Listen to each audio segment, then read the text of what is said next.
Hello. Good morning. Happy Friday to the Chaos Coven. If you are new here, welcome to our weekly witchy hangout. We do this every Friday. We share energy, we share each other's lives, we tap in, and we figure out what our guides, the universe, has to tell us about these mundane happenings in this strange classroom that we like to call life. Hello. Okay, so today we have another mystery reading. This might be a regular here on the channel where we are just leaving it open to the universe. It's not necessarily messages from spirit or messages from your spirit guides. It's whatever messages spirit has for you. It might come through from a person who's on your mind or not on your mind. It could come through from spirit. It could come through your guides. We're just leaving it really open-ended. So whatever messages are meant for you can come through in the way that they are meant to come through. So with that being said, hello. Okay, so with that being said, let's go ahead and get into this reading. As usual, you can be drawn to more than one pile. It's really important for you to pay attention to the way in which your intuition is working and guiding you to the message. If it's more active and it's more direct and it's like you're drawn immediately to your pile, it's probably a more masculine energy, or you could be very like dialed in or on point with something. If you're drawn into a pile, but really it was the other two piles that you were supposed to be drawn to, that's a more feminine energy, and it might be something that's like kind of hidden in the background. These kinds of things can help you work with your own intuition, also be a kinder person and not automatically jump to the conclusion that maybe somebody else or something else was incorrect, and maybe there's an adjustment that you can make for yourself. But also it can help you understand these energies a lot better, because when we are dialed into this space, everything is fair game, baby. Spirit just moves through everything. It's not like it needs to work over here in this very clear, concise manner, but then nothing else is on the table. Everything is expressing all the time, and that's something that we are kind of learning, I think, whenever we use the tarot and whenever we join together in community and share these messages. So we've got 3 piles here as usual. The first pile is the storm, pile number 1. The second pile is the unseen, pile number 2.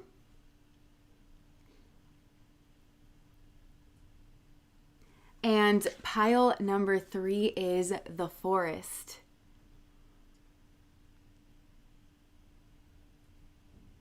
All right, so I'm gonna hold these up together. This side's pile number 1, this is pile number 2, and this is pile number 3.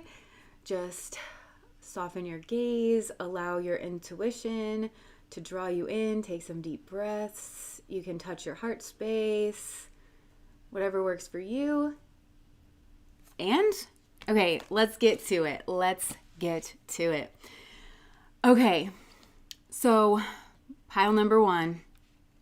What messages does the universe have come through? Okay, so this one, not gonna lie, I've been channeling this one for a while. Like last night, I started to get some messages.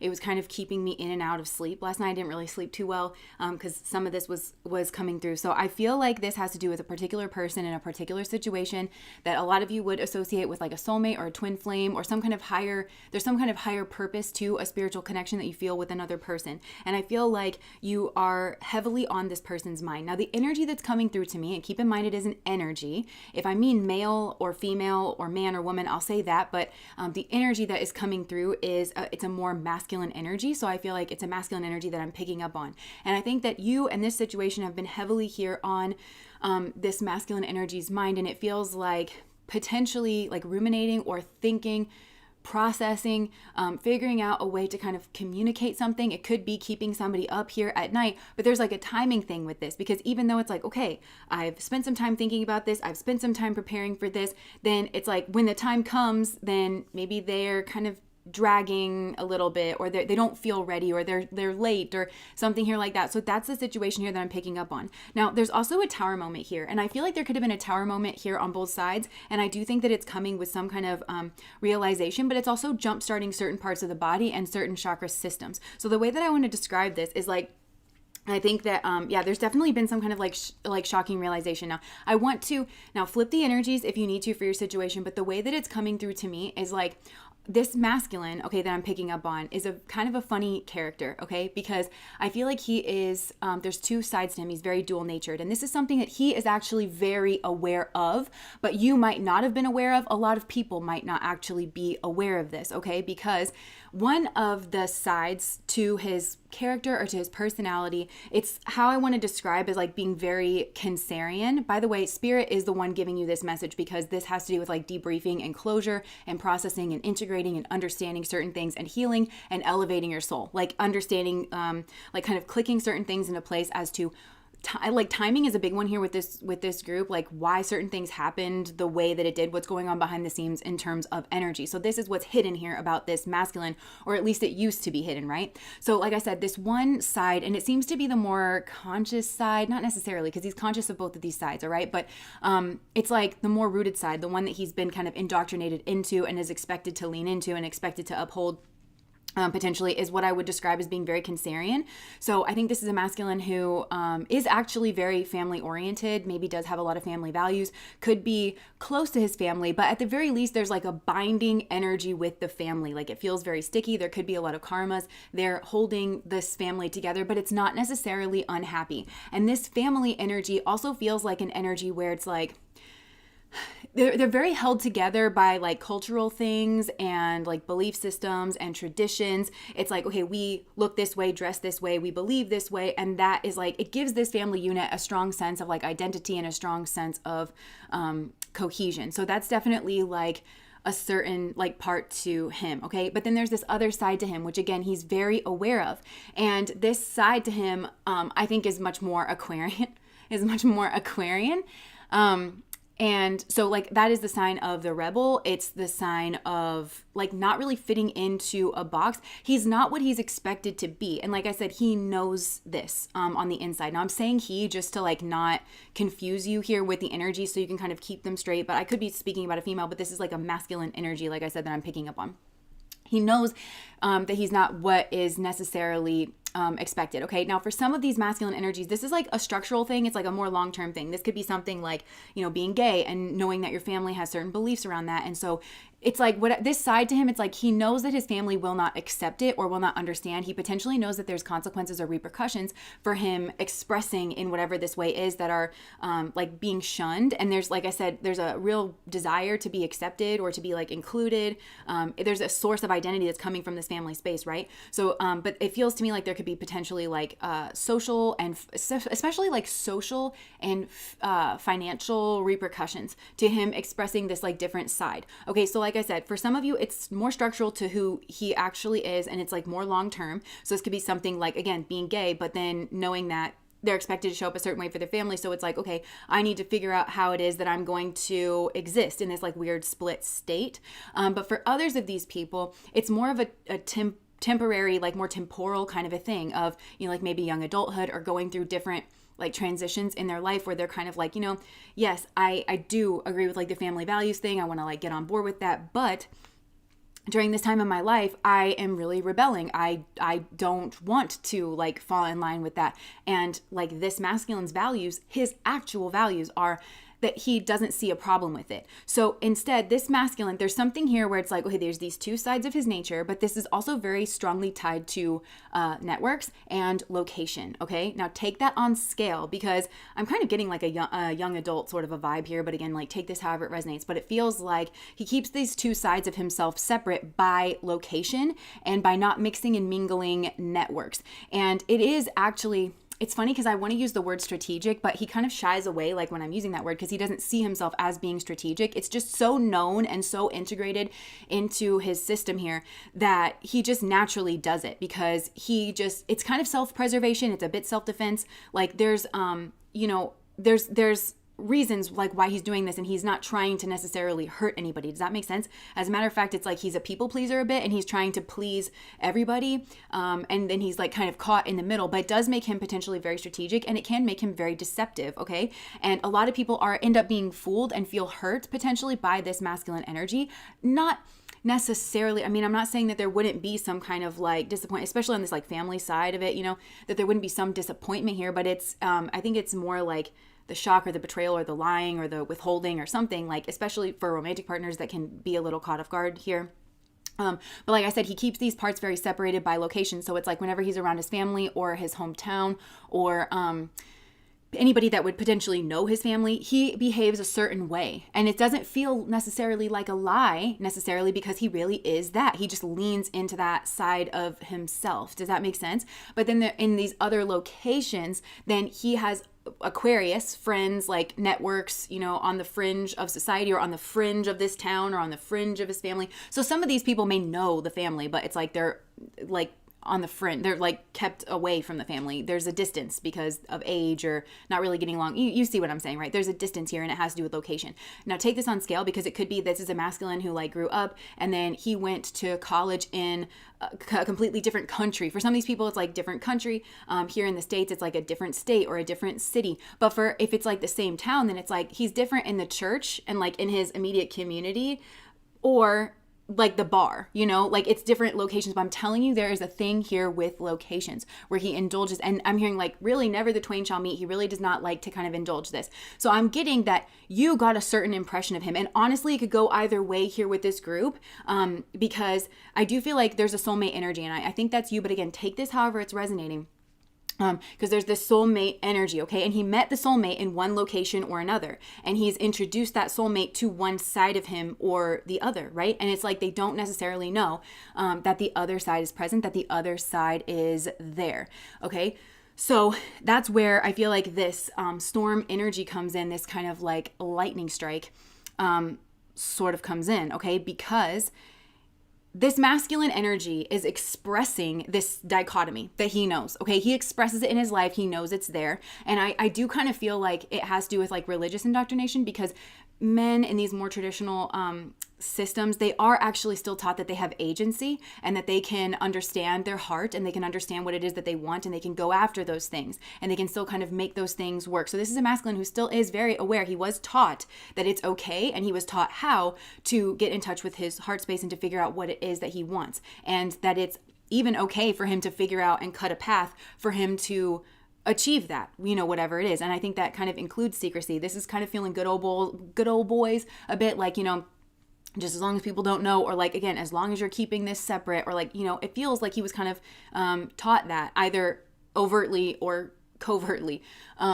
So he's very aware of it, and he's expressing this, okay? Now this feminine energy, I feel like I'm seeing Zeus, literally Zeus, take a lightning bolt and just sling a lightning bolt just like right at her heart, and she just like gets shot, like stuck in the heart. So I feel like this masculine, it came out that he was like one side or another, and I just want to kind of like illustrate this a bit, like how this could kind of go down. So like if he met a person that I really think what it is like, whoa, I never saw a person that kind of represents like my soulmate, what I want, right? And so for a lot of these masculines, I feel like I actually do want to settle down. Like, I've been partying, or I've been like indulging in this, but I always knew that there was going to be a time potentially when I met a person that I would want to settle down, and I would actually want to, put that to the side and have like these family values. I met you. I wasn't exactly ready, but I do recognize that like you are my soulmate, right? But you don't know about this other side. And I feel like this masculine was already indulging in this other side. He was going out to the bars. There's a lot of other people here, okay? And I know that's, you probably already know that.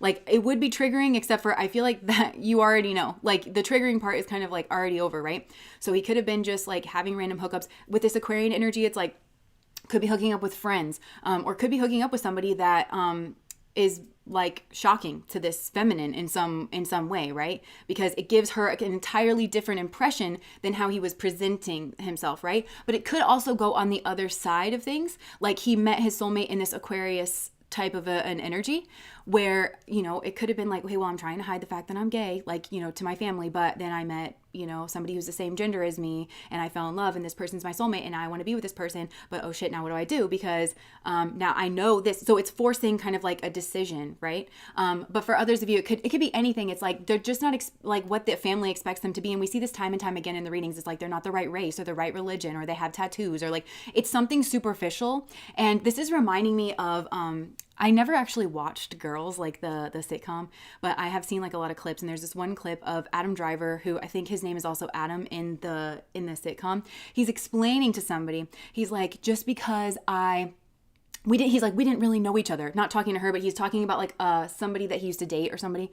something, and he was like, we didn't really know each other just because I tasted her spit and her other things, and because I could tell you what her her first dog's name was and what her favorite this was, and I all of these things, like that doesn't mean that we really know each other, right? Because to truly know somebody is something different, but when it happens, you can't miss it, right? And it'll be like nothing else that you have experienced. And that's what I feel like happened here, like with this soulmate energy. But it was like, okay, like now's the time to kind of bridge the gap. And I feel like there really was a time where the two of you could have gone together, like on the path. But this lightning bolt that I'm seeing hit this feminine in her heart space, which is very significant, and I'll talk about why here in just a second. I'm seeing it hit the masculine in the throat, which for those of you who saw the last reading that I put up that I kind of channeled and I said that your throat, this feels like kind of a karmic retribution, but I think it shows how non-barbaric you are, because I think you could have called that due in much more horrendous way. But see how it's matching? It's like, oh, you opened up my throat chakra in your way. Thanks. Let's do it with you, because that seems to be what caused all the problems in the past life. Like somebody couldn't speak their truth. Somebody couldn't be seen as what it was that they are. So they passed the buck. They dumped their baggage and they had somebody else suffer the consequence for their lack of self-esteem, because self-esteem is associated with a lot of different signs like Leo, but like I'm particularly getting like the heart space, it comes right before the throat chakra, and that's associated with Leo, and it does have to do with courage, and it takes courage in order to speak your truth. So it's like but this masculine, like I said, is aware of his heart space, does understand that he feels a heart-centered pull to somebody else here, if that makes sense, right? Now, I will say, though, that I think this masculine has been involved, like part of this like partying way. He has become involved with people that he wrongly, because he's non-committal. Like at least at this phase of his life, he's trying to put off dealing with something. So subconsciously, I think for a lot of these masculines, but maybe not, I don't know, take it how it resonates. It's like they were dating people that they thought for whatever reason would not want a commitment, because if he's meeting them in like the bar space, something Aquarian, right? Something that signifies to him, at least, that there's not these like family values or whatever. Okay, well, they're not looking for a commitment. They're looking to be out and having a good time. They're looking to hook up with friends. They're just looking for whatever. For some of these masculines I'm hearing, they were involved with somebody who was in a committed relationship or potentially married. And it's kind of like how, I don't know, if you sleep with someone who's already with child, well, they can't become with child again. Okay, so it's like kind of circumnavigating an inevitable outcome is what I'm hearing. So it's kind of like that, where it's like, well, they're already in a commitment, so they're kind of like me, they're split, and they don't, and truly this masculine is like, and don't play that you have morals or that you have religion or that you have family values, because clearly you don't. So I'm trying to be with you because it's like, I know that my secret's safe with you. You also have a vested interest in keeping this secret as well. But I think for some of these masculine energies, it's like they could have been surprised because somebody here potentially does try to like trap them, or does want to like throw the family and the marriage, and he doesn't like that because he does actually have these like family values. But again, he's towing the line here, so there's something here potentially like that. But I think it's giving him this comparison of like this other energy that he does actually want to be with, that may or may not fit whatever mold he thought that they were supposed to, right? Because this is what this exchange is doing for each of these two people, so they could potentially like take the path together. This masculine expresses these two sides of his nature. Now, this feminine, I think, is on whichever side she is, like whether he met her in the family arena or like over here in this Aquarius arena, but she is still his soulmate and she is the love. What it's doing, it hit her in the heart space, because I don't think that she also expresses this. She also has this like split values, okay? But whichever side, it's her shadow. Like if she is very Aquarian, then it's like, okay, well, I don't really want the family or the traditional thing. And so that's buried in my shadow. I don't look at it. I think of myself as an Aquarian individual. I'm counterculture. I'm outside of society. Or if she is on this more Cancerian side of things, it's like, well, I've never stopped to consider that maybe I don't want to do the traditional thing, or that maybe I don't owe a man my loyalty on date one, or I've never stopped to consider what it is that I want. This is a feminine who has kind of been indoctrinated into a way of being where she is not asked to consult her own heart space as to what it is that she wants. So, but I think this feminine actually does, anyways, I think being involved with this masculine, this shot to the heart, whatever it was like, it woke her up to that heart space of like, well, wait a second. Maybe that's going on for me too, in whatever way this like kind of woke her up. So if she was on this more Cancerian side, it's like, well, wait a second, maybe I want to travel in a van for a year. Maybe I don't want to be committed to somebody. Maybe I want to go to a club. Maybe I want to join a monastery. Maybe I want to move to a different country. Maybe I will take that scholarship that I got in this other country, because I've been just like kind of waiting around, waiting for my life to happen, because that's what I was taught I was supposed to do. That's how I was taught that, like, I was supposed to be. But I thought this person, because there's something here where it's like both of these soulmates recognized that was it, that they really had this path that they could go on together, but that they kind of, I'm hearing, you better shape up, right? So when that didn't happen, and it was like, oh, now I'm hearing that quote from the Taylor Swift song, like, Is It Over Now? And she was like, you think about my mouth before it called you a lying traitor. So it's like, oh, I realize that you're a lying traitor. And that's the issue, is he's a liar. It doesn't matter what, I think because he has a weird complex about his like Aquarian side, right? In the middle of Aquarius, this is the Shadow Bishak energy that we always talk about. It's like, I'm supposed to be this way, but I'm really this other way. And I don't want anybody to find out, because if you do, then the person this person that I want to have a family with is going to not think that I'm fit for it. And she doesn't think he's fit for it because he's a liar, right? Not because of anything else. Because again, I think that's the secret with her, but it's not a secret that she's strategically trying to hide. If she is, it's like from herself. She just was never taught to explore this space. She was never asked what she wanted. She was just told what she was supposed to do. And again, there's a people pleasing thing, I think, with both of these, of like, okay, like you say, this is a road to happiness. You say this is like, so I'm just going to go down it, right? So because they both knew that this was like it, and then all of a sudden, I think it was this masculine that turned out to not be who he said he was. And then there was no opening of the throat chakra to speak the truth, the whole truth, and nothing but the truth, right?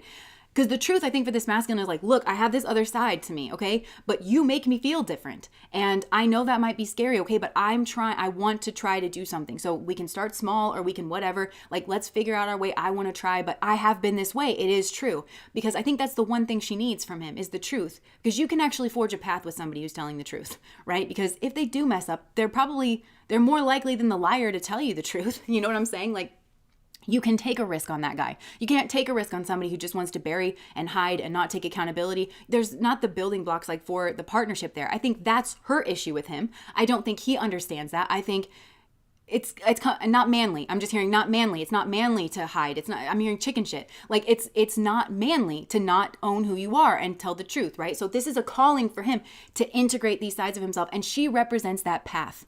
She does, because he can have both with her. And I kind of think that this feminine has a really good way, like, especially if she's, whichever side she's on, if she is more Aquarian, but then she recognizes that she does want to have these more traditional kinds of things or whatever, I think she has a good way of like kind of softening the blow, like to the family, greasing the wheels or something like that. And there may be a karmic thing here, exchange, where this masculine may need to stand up to his family. Also with his family, I think that they're the kind of people that maybe think that they're very accepting, okay, but they're not. Like, it's very two-dimensional. And I think it's because there's like a rhetoric in this family of like, well, of course we accept others. You know, we accept that other people are different.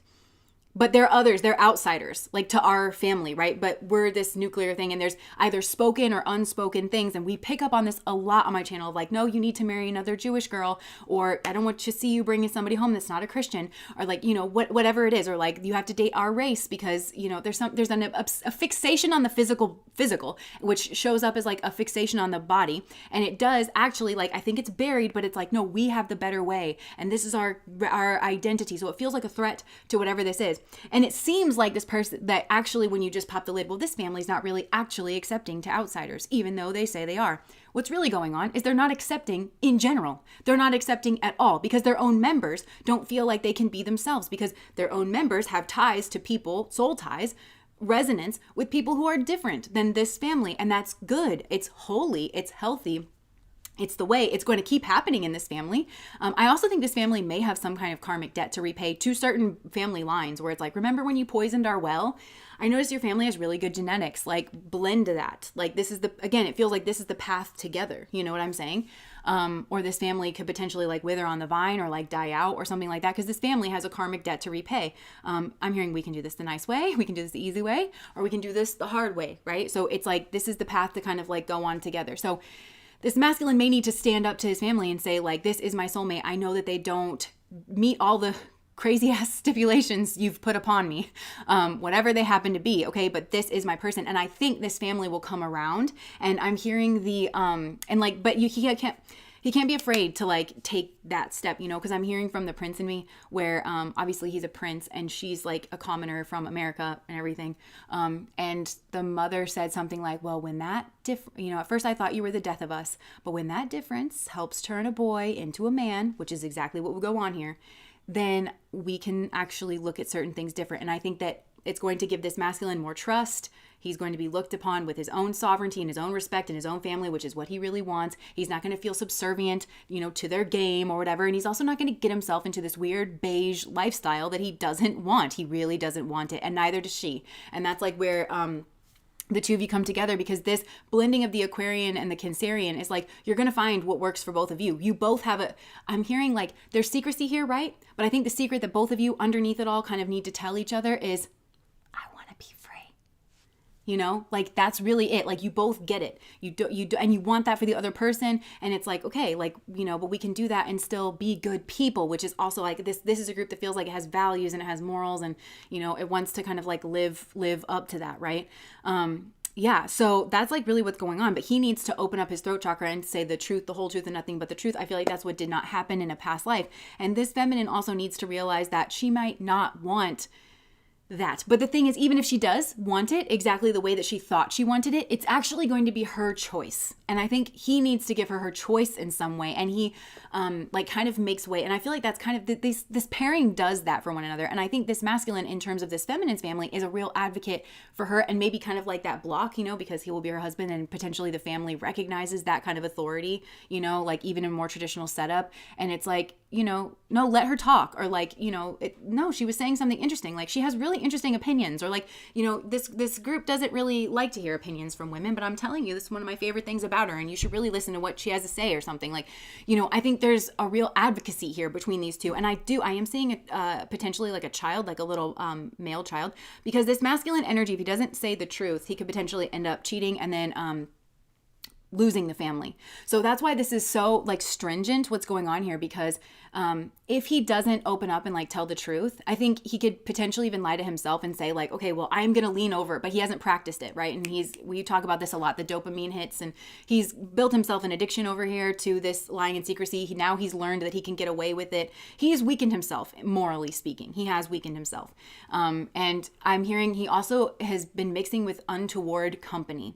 And for some of you, it's like there's certain people that he just always hooks up with, like people you think are friends, or he's just used to that. Like it's just not a second thought. Like he's weakened himself in terms of values that he does recognize that he holds for himself. That's the difference. He honors that he has these certain values, and then he knows he doesn't live up to them. That's what's weakened him morally. Okay. And so, yeah, I'm just getting like, he potentially could think, okay, well, I'm going to do this, but you know, life is long and people go through rough patches. And so he potentially could step out, and then it would cost the family. And the thing is, it costs her dream.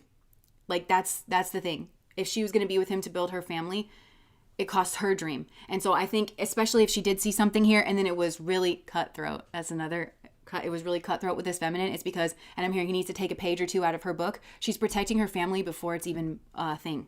Before it's even born, because he's not fit, and she's not wrong about that. And if he doesn't want to come clean, and he doesn't want to, like, that might be literally, this person could have like some sort of an addiction. I am kind of picking up on that, whether it's an addiction to just hooking up without a care in the world, or without a thought to your health or anyone else's, or the health of a friend group as well. Because I'm hearing like there's something, again, it's like untoward with the social bonds of this like friend group. He erodes this masculine because he I'm hearing he potentially slept with like his friends' girlfriends or something like that. He erodes social bonds, and a family is a social bond. And so he's not showing up despite potentially wanting to do that. So this is a real tower moment here.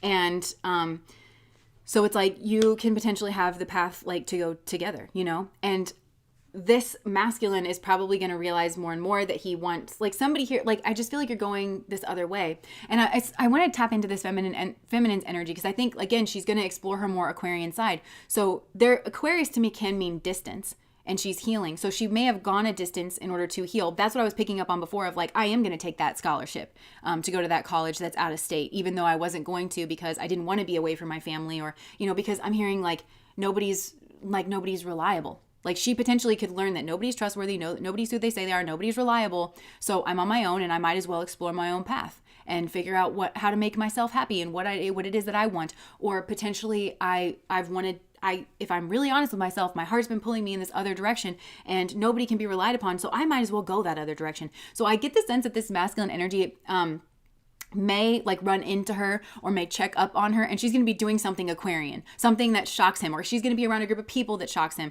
or and it could be anything. It could be maybe like I said before, maybe I want to go to the club, maybe he sees her out of the club and he's like, you never used to be this way. This is a consequence of his like actual literal action, because she could have like experienced these kinds of things but like with him, but instead, so she's going to be like very Aquarian, and he potentially can miss his chance because she's going to be at a distance, because it's like he needs to do what he needs to do in order to like do that. And she needs to do what she needs to do as well, which is exploring her own heart and finding her own freedom. And I'm hearing taking her power back and giving like her keys to the kingdom. So if this didn't work out, it's because the stakes were really, really high with this. Like, yes, I mean, the benefits, the payout is really high, but the stakes are really high too. And everybody here needs to be on their path. They need to be getting real. They need to be doing right by themselves. I think this feminine needs to make sure she's doing right by herself. And then this masculine needs to be making sure he's also doing right by himself, potentially standing up to his family. And yeah, I'm just hearing, if you want to be treated like a man, you need to actually be a man. You need to stand up and say like, this is who I love. This is what I want. This is a lifestyle, whether it's to her and saying, I want you, and standing up to the family and saying like, I don't care about your two-dimensional, preoccupied with the body checklist. I'm my own person. You're going to respect me and the fact that I get to make my own choices. Because I think this is a family. There's something here, and this could have played out in your relationship too. This is a family that conflates love with control. Because I think it's unspoken in a lot of these families that it's like, if you step a toe out of line, if you don't do what I want you to do, well, then you don't have my support. Well, that's not love, is it? That's control.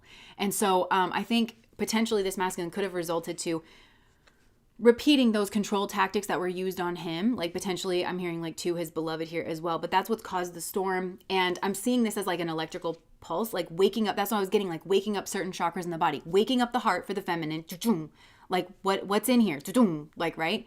And I'm seeing it's a big heart. And like once the heart gets online, like that's actually her power. And it's also the key to taking her power back, and it will lead her on her path and help her choose. Again, there's Venus rules over the heart and choice as well, like who she wants to be in a relationship with, how she wants to express herself. I think this is also taking back her own definition of femininity, her own expression of femininity, and not just being told, Yeah, and then this masculine, it's the throat chakra. It's like, I need to be able to say my truth. I need to walk in my truth. I need to be my truth, which is actually like very masculine. It's the straight and narrow. The masculine energy is the straight and narrow, and he's trying to live this like with one foot in one realm. So that's where he's actually weakening himself doing this. Like I'm seeing it very clearly. He's weakening himself morally because he does claim to hold certain higher values. Like on a spiritual realm, this masculine weakens himself. But I'm also hearing, if he doesn't get right with himself, like you're not the only person holding secrets. And like I said, I think the secret between himself and the soulmate is I want to be free. I want these certain things, but I want to be free. I don't want to be bored. I don't want to be controlled. I want to be able to find my expression. That's the secret between the soulmate. But I'm hearing like there's a sabotaging energy, potentially like coming from the Aquarian side. Like again, if he's out mixing and mingling, like at the bars or something, or if he's with somebody who's already in a committed relationship, I'm telling you, he's going to get the shock of his life to know that somebody is going to commandeer a family with him, and not care, not give one iota. And he might be forced into, okay, well, I got somebody, pregnant, now what do you do? Because this it's a karma that needs to be worked out with the family. Does that make sense? And also it's not going to be for the right reasons, because these people that he's mingling with that he knows don't have the similar values to him. Well, they want this family, but they don't want it for the same reasons. They don't want it because it's an actual value. They potentially want it for some like Aquarian reasons. So it could be how they're looked upon in their friend group. But it also could be to get them into certain groups and into certain networks, and he might think that, who his family is or like that he's connected is is kept secret, or that somebody's not interested in it because they've already got their own thing going on.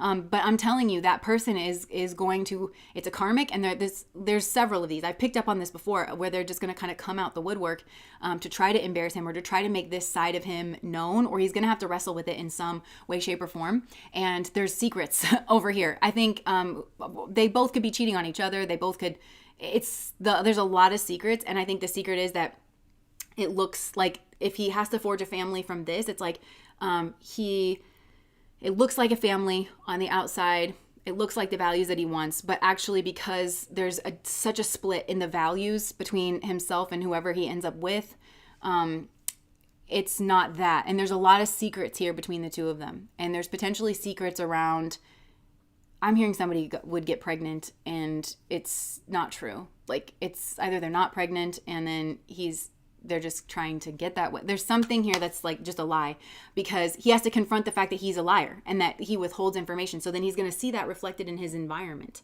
in a way that's unsavory, because this is the choice.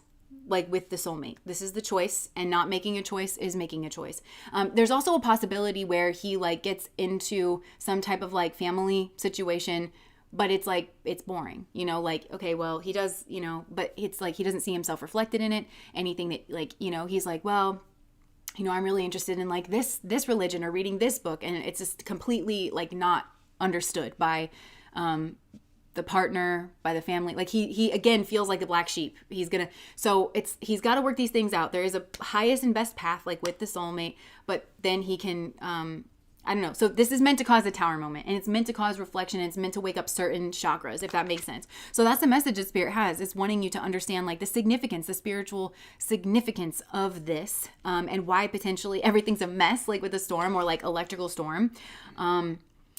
And yeah, I'm just getting that this is a masculine who has thought about communicating quite a bit. Like that might surprise you if you are in your Aquarian phase of just like, you know what, nobody's trustworthy and I'm just going to go on my own.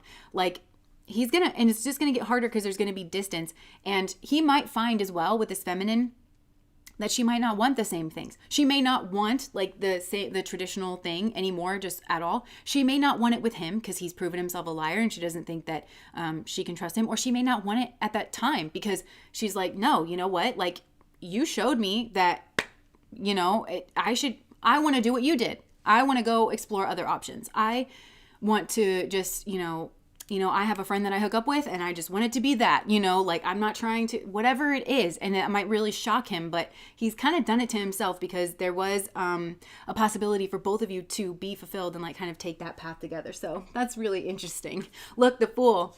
Yeah, like taking a leap of faith, trusting your intuition, like starting a whole new cycle. And this is a journey of the soul. And that's why this feels like such a strong spiritual connection, because I feel like the intuition here was like really drawing the two together, and it's leading to happiness and it's leading to clarity. I see a child here as well, or maybe it's just connecting you here to the inner child. That's potentially, yes, that's like really what I'm getting. And happiness, there could be a lot of like inner child happiness kind of feelings, but you each illuminate each other's freak flag in a way that's positive. And I think this has a group effect too, where it's like the two of you together, yeah, you're different. And maybe you both have always felt like the black sheep of the family, but the two of you together, you actually do kind of come off traditional enough to where it gets people off your back, or like, and I think the partner potentially has a really good way of expressing themselves, or they're a really good segue for your family in particular. Like that person, the way they dress, the way they communicate, the way they frame certain things that you guys are doing, like this person is helping you be actually seen and understood for exactly who you are. And the fact that you don't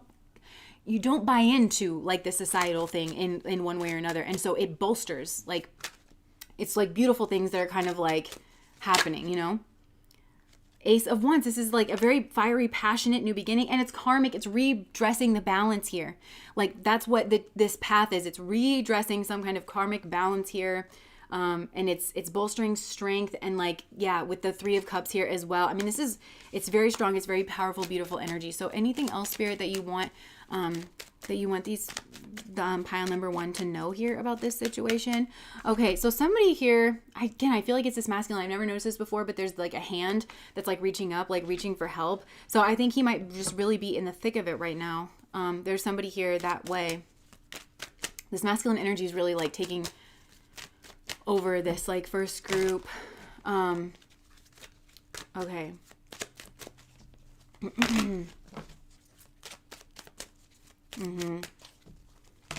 Oh my gosh, Janae said it perfectly. The karma is a life with no fulfillment and spending all your energy upholding a lie because you couldn't bring yourself to just tell the truth about how you feel and what you want, regardless of who. And I'm seeing that scene in Aladdin when the genie's like, tell her the truth, and it's like, yeah, like stop trying to be the Prince Charming. Stop trying to be the Princess Charming. Again, it's like that Cancerian side of like being the perfect generic. There's something generic about it. Like when you try to be the perfect husband or the perfect wife, or that's what you're going after. I'm just seeing like a Stepford wife and a Stepford husband. It's like, okay, it's this cookie cutter. It takes out all your individuality. When you do that, I think the soulmate, first of all, isn't interested. They're not actually looking for that, but you don't know if you like don't open up and have like the conversation. It might shock them that they don't even know that part of them's there, but it's going to resonate with some part of their soul. And you're going to help initiate them on their own, again, like inner healing journey, right? But Aladdin is too busy being the prince. And you know what else like also got me about that movie is like he wishes to be a prince, right? And a prince is like an actual thing, okay? Like there's like a location that he's like tied to, but the genie didn't give him like the location. He just gave him new clothes and a elephant. So it's like he feels like it just highlights the fact that he feels like an imposter. So I feel like this person was just trying to be like what they thought that you wanted, but you two actually go together. Like you do actually go together. It's actually of God between the two of you. So they'll probably they'll probably end up in something where somebody was looking for, I just heard an easy ride. They were looking for a ride. Somebody here was looking for a ride to the top, or it's like, it just doesn't, they look around their life and they don't see themselves in it. They don't see like their freak flag. They need to incorporate their freak flag. And this has to do with a family that needs to accept them for who they are and for the decisions that they are making. And for some of you, I just keep getting that there's an X in the background here. And I think it's on one side or the other. Like whichever side that you're on, it's on one side or the other.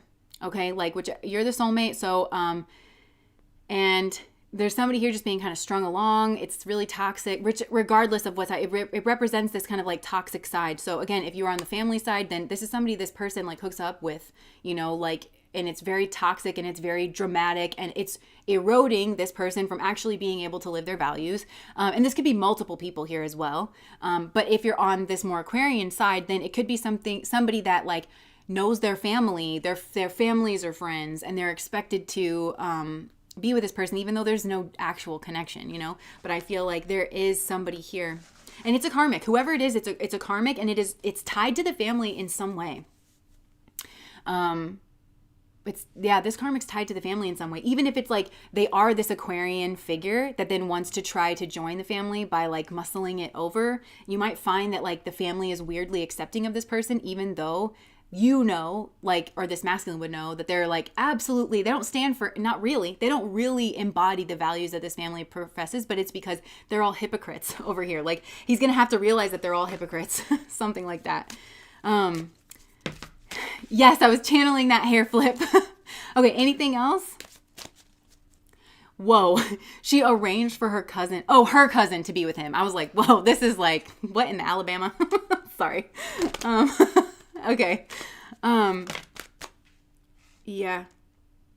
Yeah, this is like wish fulfillment, and you have everything. This is also about both of you are taking your power back. And this also has to do with communication, because I think this feminine energy is really what I'm getting, like has the ability of how she presents herself or a skill that she has or something to be able to like present this as a wish fulfillment. And yeah, there could be a time of hermitude. So I feel like that's really it. Anything else, Spirit? And then we're going to move on to, oh my gosh, like, okay, interesting. Let me just show you what I'm getting here. Okay, so we got the 8 of Cups. So somebody is like walking away, even though there is like a lot of love here. I feel like this masculine needs to do this to his family, like in terms of whatever's mind control, like whatever mind control this is, in order to, again, that's that hermit energy, spending some time on the mountain, doing some self-reflection. But I also think this feminine, like, would kind of have to put herself in an exile. And that's a song by Taylor Swift. I don't know if that's resonating for anyone.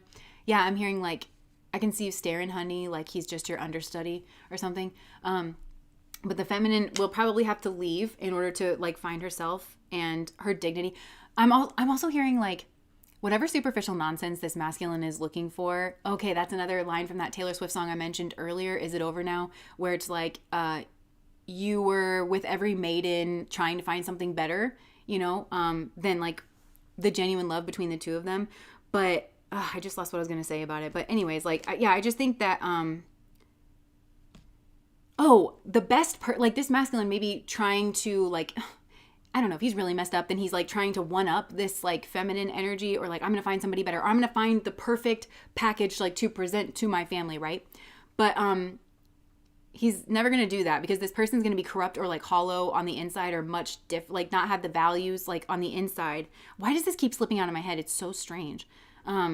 But the best in any category ever is somebody who has self-respect. And nobody with self-respect would tolerate being put in the position that this masculine has potentially insisted or built, or his unconscious narratives have concocted. Nobody with actual self-respect would, or self-discipline, I'm hearing as well, would actually stay there. So like this feminine is the best option because she actually respects herself. I'm also getting that this masculine energy doesn't understand feminine energy, either because he was an only child, or he was raised around brothers, or he was raised in a very masculine society. So understanding feminine energy, it becomes like understanding this, like the lore of feminine energy. Like it is coming off very like fantasy or very Disney princess of like, women don't have agency. Women don't have personalities and preferences, and or they're not meant to, or they're just you can control them in this way or that way. So let me like give my shot at it, because he's never been around like I think a sister would have really done this masculine good, to be honest. Like a tomboy sister who would throw a mud pie in his face, and he would learn that we're kind of just this. We're all humans. Like we're all just the same. Like if you want to shove me,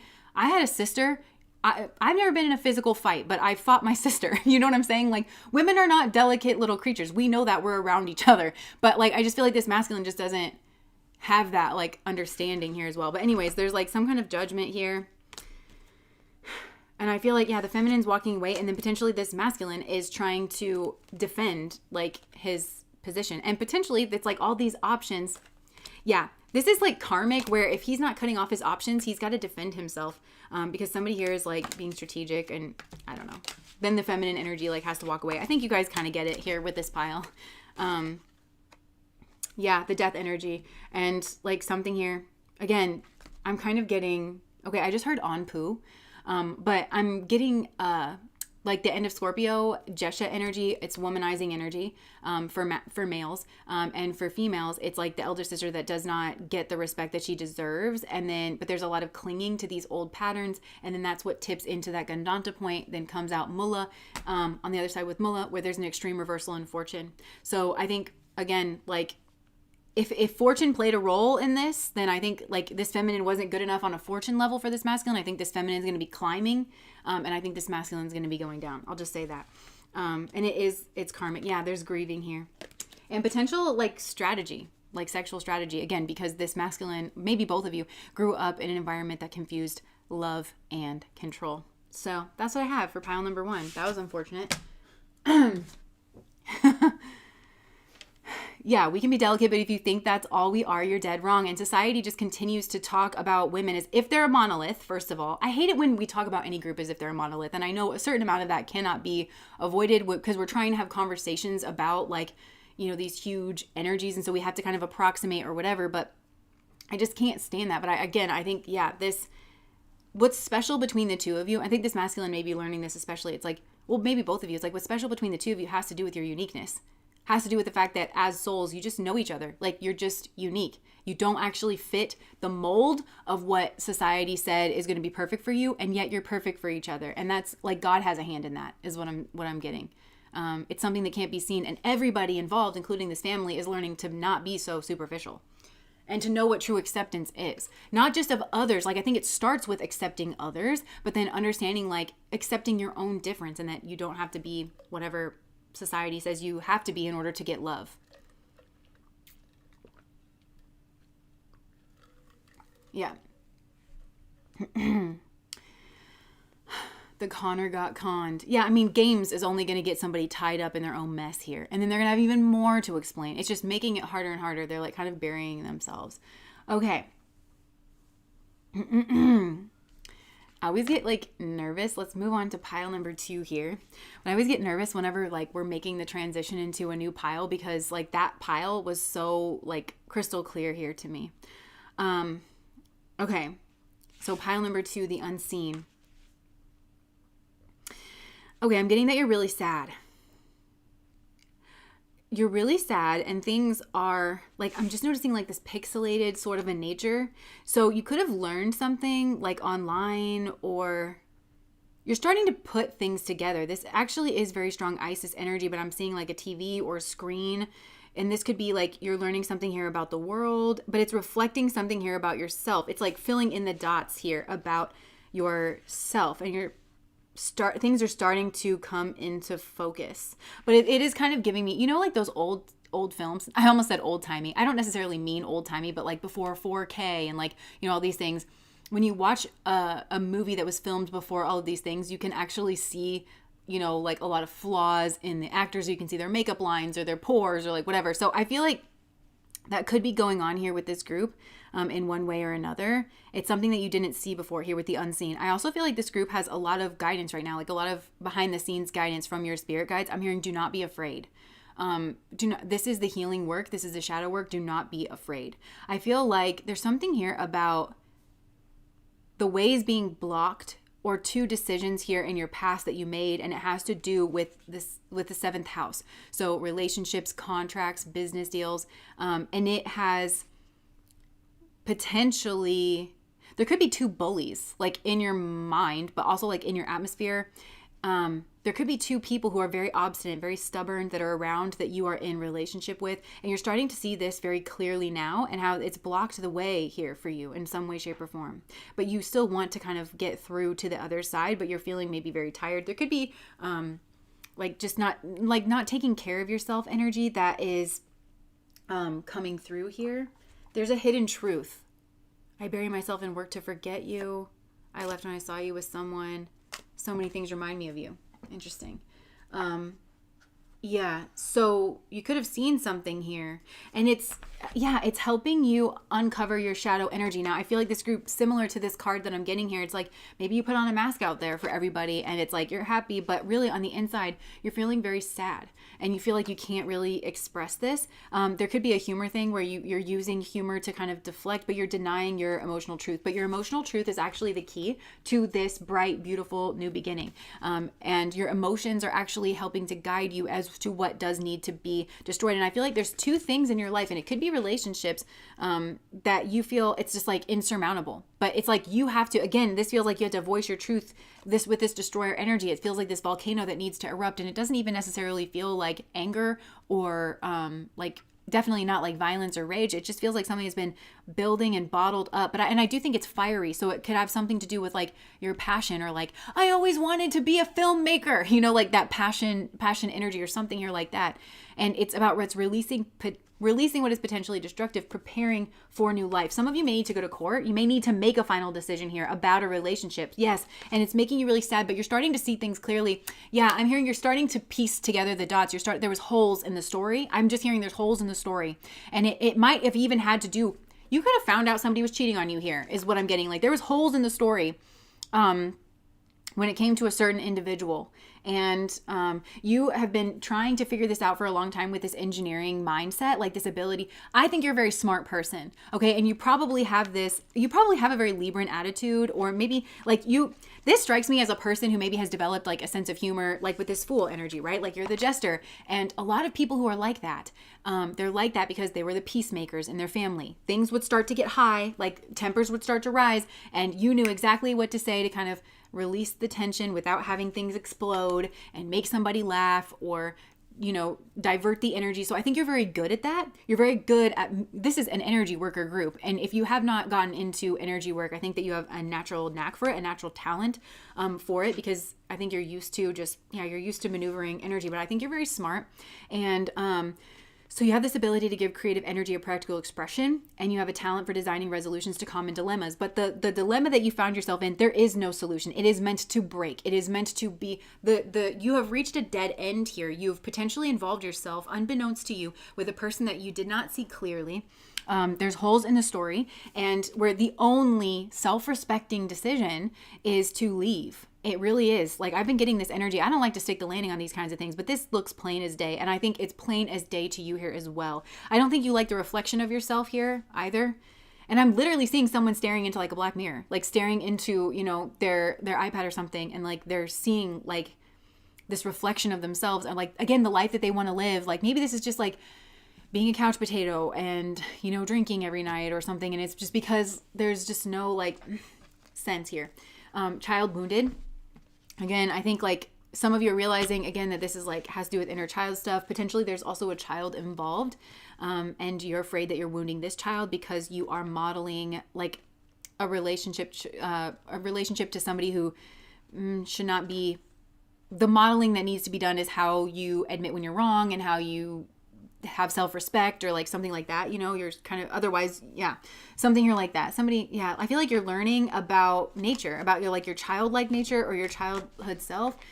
You realizing that you've put yourself in this position of a beggar in some way. Like maybe you felt like for affection, I just heard for perfection, like maybe you felt like you needed to be perfect for an imperfect person.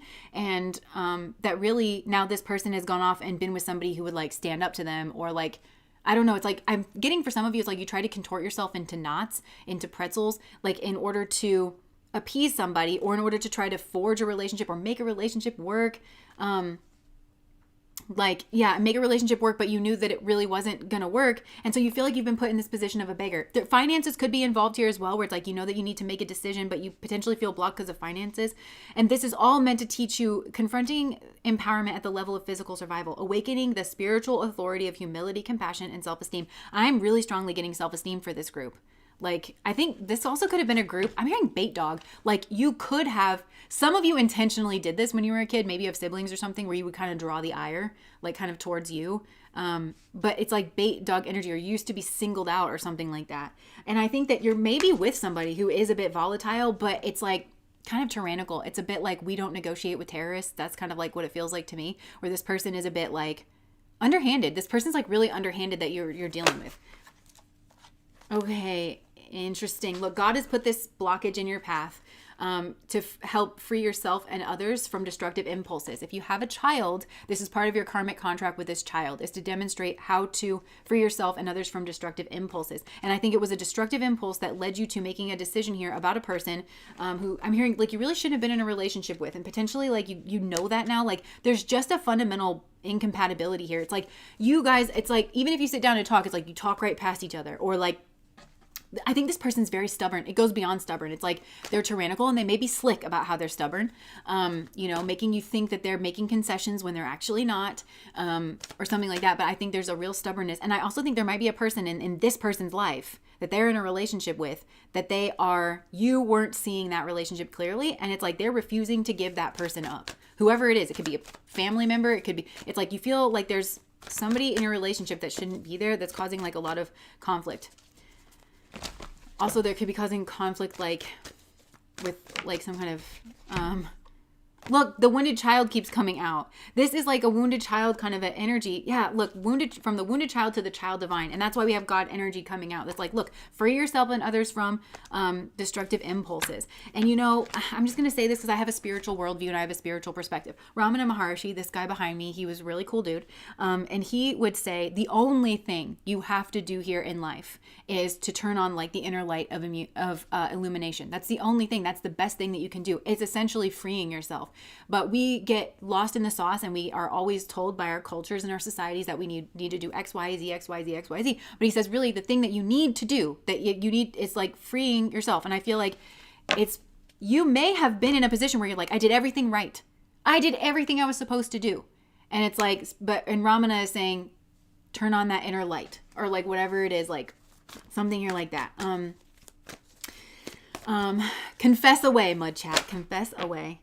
Oh my gosh, this is so funny. It's reminding me of like, I went to this like festival thing and we were watching these older men like mud wrestle and they were like heckling everyone. I don't know why I'm seeing that. They were just like throwing mud at each other. I don't know why I'm seeing that right now. Okay. Night energy.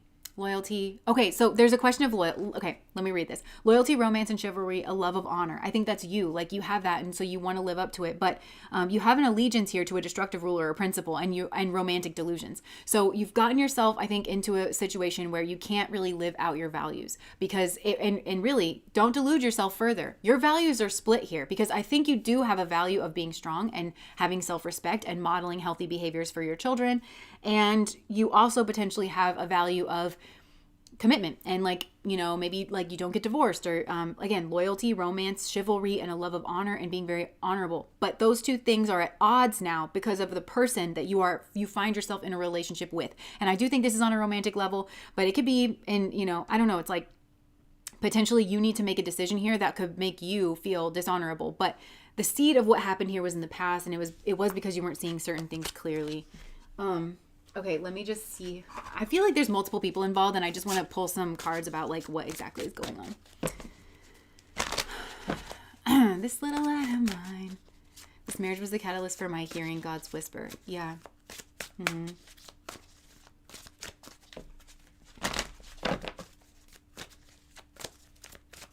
And whatever's going on here, it is designed to put you in contact with spirit. I just heard pilot light, and then I was like picturing like the light going out and you have to relight the pilot light. So it's like, I think you lost your light in this. That's what I'm getting. You lost that spark that made you, you. You lost your independence, I'm hearing, or you lost your selfhood, and you have to actually tend it now. Like you have to get it back. Okay, just show me who's involved here.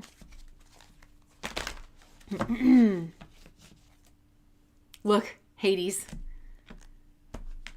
So there's death energy here. Okay, like I'm definitely... Okay, yeah, I'm getting that you're healing from this. Like, okay, this could have been a friend is what I'm getting as well. But this is this person you weren't seeing clearly. And I feel like this is you and potentially a partner. So like somebody here has abundance. You could be trying to protect your abundance here. But maybe you realize somebody was after you for your abundance, and yeah, you could have walked in on some kind of sexual act going on here. Look, this is like, and it could have even been somebody that this person, you thought that they were having a fight with, or I don't know, but somebody here is like sneaking in. Somebody here is like sneaking in. Yeah. This person that you're with may be very talented at putting your focus on things that it's everywhere, but where you could focus. They're really good at keeping you busy or keeping you distracted or framing, like putting the frame up. Like, what do you want to know about this? What do you want them to know about this, spirit? Look, Shiva Destroyer. It needs to go. It needs to go. Okay, like this pleasure card. There's strategy and pleasure here. In order to potentially give you false hope. So I don't know if this person has been like extra, look, and then I don't know if this person has been extra onto you lately. Okay, but they're going to call some kind of judgment call here. Potentially this is how the relationship started. There was strategy here in order to like surprise you and cause a sacrifice moment. But that was the moment of the split. That's what Spirit wants you to know. That was the moment. There was strategy here in terms of forging some type of sexual relationship, some kind of pleasure that was going on but it was manipulative and it was concocted in order to, create a sacrifice. For some, I'm hearing they wanted to create that they were the one. There's an illusion around them being the ones to make a big sacrifice, when in reality they orchestrated everything. And they used the fact like, oh, well, I made a huge sacrifice for you in order to control you.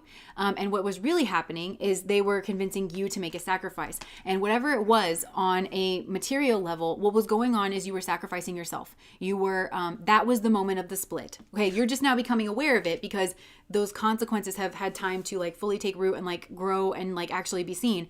But you sacrificed the real you a long time ago. Like, and they're showing me this is corrupted Libran energy, where now you're in relationship with someone who is a tyrant, who is selfish, who has manipulated a situation to be what they wanted it to be, didn't include you, didn't honestly give a second thought to what you wanted. And it could be because you have abundance or, yeah.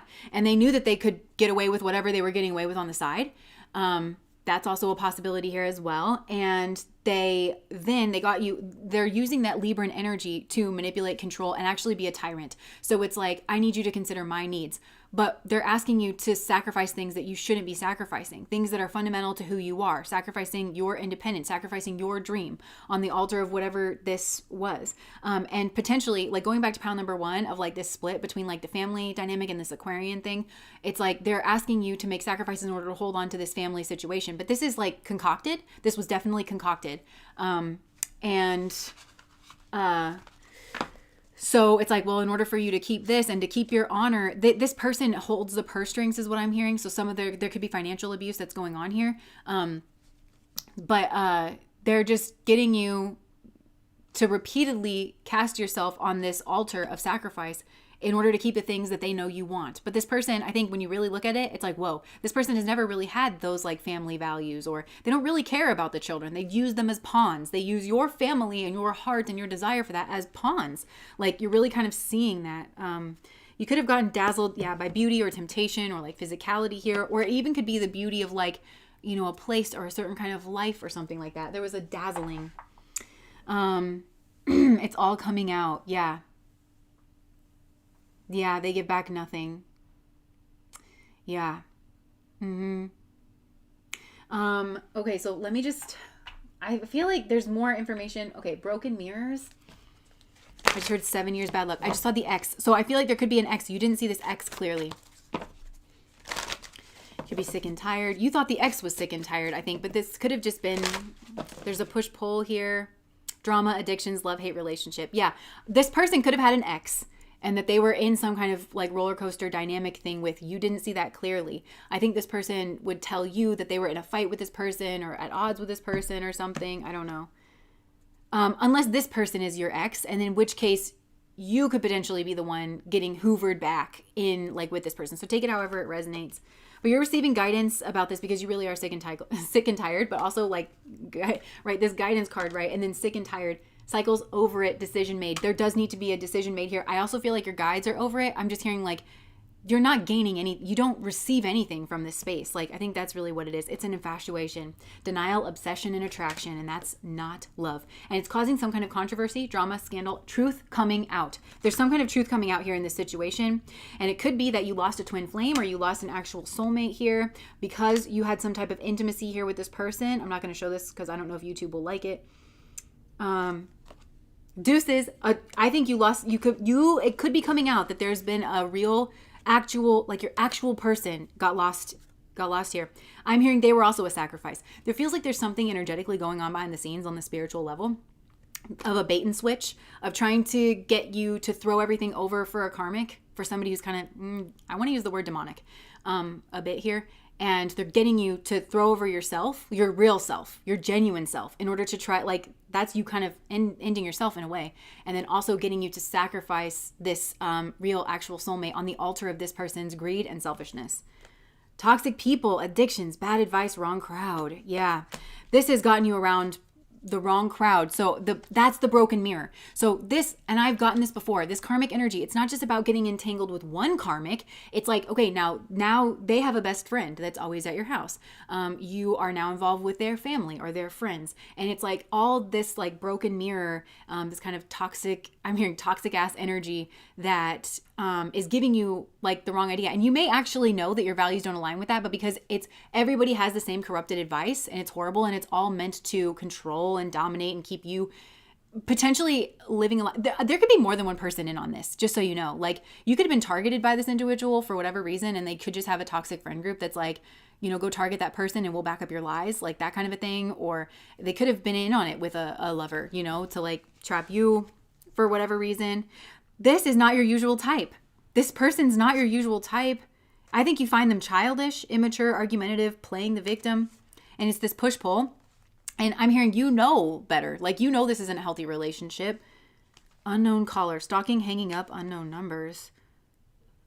Conflict resolution, compromising, making amends, and a positive outcome. Because I just asked, like, why are you... I just think that this person gets in contact with you potentially over the phone. Maybe they call you from an unknown number, or it's like, and then they try to stoke up, snooping, desire, and then conflict resolution. I mean, this to me looks like the toxic relationship cycle, you know, of like, love bombing, devalue, discard. But there's just no love here. And in fact, I feel like there's a lot of strategy. Spirit, we'll have a lid on this. Is there strategy involved in this?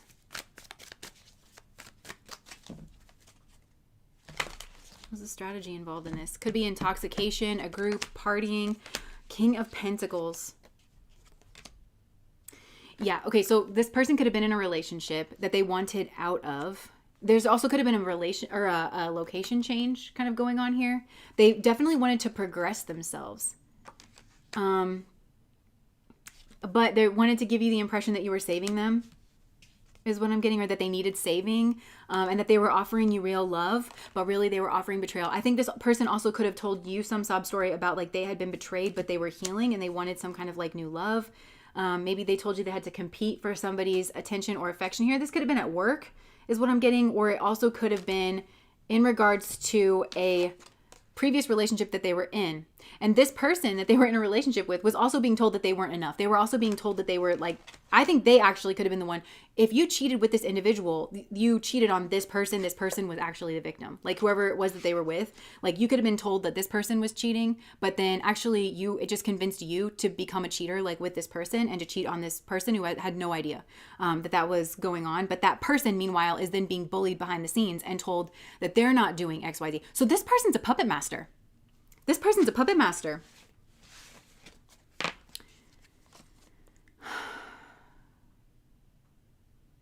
This person also, I think you could have been getting away from this person, and they may have seen something, maybe on a phone. They could have seen you actually meeting up with a soulmate, somebody that this person could have been like a blast from your past. So they could have seen an actual real love connection, and potentially they saw that you were cutting your options off here for somebody else here, and they didn't like that. This person's very cold, very calculated, but they're coming up as the Queen of Cups, right? So it's like, maybe they're trying not to be that way. This person, if you had somebody else that is your soulmate and is like beautiful and you like, really connected with that person, this person sat back and watched and they're jealous of this person. So it's like potentially, this might be hard to hear for some of you, this person was in an entire ass relationship with you, not because they wanted to necessarily be with you. They wanted to win. They were fixated on this person, maybe even sexually. Because for some of you, I'm kind of getting that. But it's like they wanted to stick it to this person. They wanted to compete with this person because they saw this person as being everything. Like and again, it like goes down to like their own pride, or like, I want to see if there's something like, I just want to see if I can get you back. Like, I just want to see if I can pull you away from this person who very clearly is your everything. I want to see if you'll disrespect yourself enough. Like, or I want to see, like, I don't know. It's like something here like that. Oh my gosh. And then look, functioning dysfunction. And he's like following behind these two, like carrying all the bags. Like, that's what I'm getting. And it could have to do with work. Yeah, this person was potentially building something with someone else. And I think what some of you need to hear is like, they were actually building with someone else. They saw what you were up to. They sent some kind of like message in order to try to catch something, in order to like for their own self-aggrandizement. This is so specific. So only take this if this resonates. Potentially this is what's been going on behind the scenes for somebody else. I don't know what's going on here, but they wanted some kind of like wealth or like giving and receiving. And they also wanted somebody else here to feel left out in the cold or to feel shame. They felt that way because I think they saw maybe potentially you moving on with your life and actually getting in a healthy like giving and receiving dynamic with somebody who they themselves were like, that person is everything. That person is the Nine of Pentacles. That person is genuinely everything. And so they wanted to skewer it, and they wanted to potentially start a fight or like a competition, some kind of burden. Is this resonating? It feels very childish. It is very childish. And also, I feel like for this group, it's like you don't usually like, I don't think you're attracted to a childish type individual. This person just must be very, yeah. Okay, I'm not going to show you this, but it is the Devil card. There's an attachment here, potentially with a child. There could have been, oh my gosh. Okay, so for some of you, oh my gosh. Okay, so this is so specific, but I'm getting it, so I'm going to say it. There was an attachment here. It was sexual in the past. I think they were using methods that pretend to be birth control methods, but aren't. Pull O-U-T. Well, I know not everybody receives the same level of sex education. But like something here like that. So whether or not there actually was a child, okay? Because I'm kind of getting there wasn't. But whether or not, it's like they saw this, so they sent some type of message at this time, and it was because they were jealous, and it was because they wanted somebody's attention, and it was potentially because they actually did want to become that way in order to progress themselves forward or something. And that's what was told. There was some type of a lie, and it was in order to, again, pull this masculine apart from like the family thing.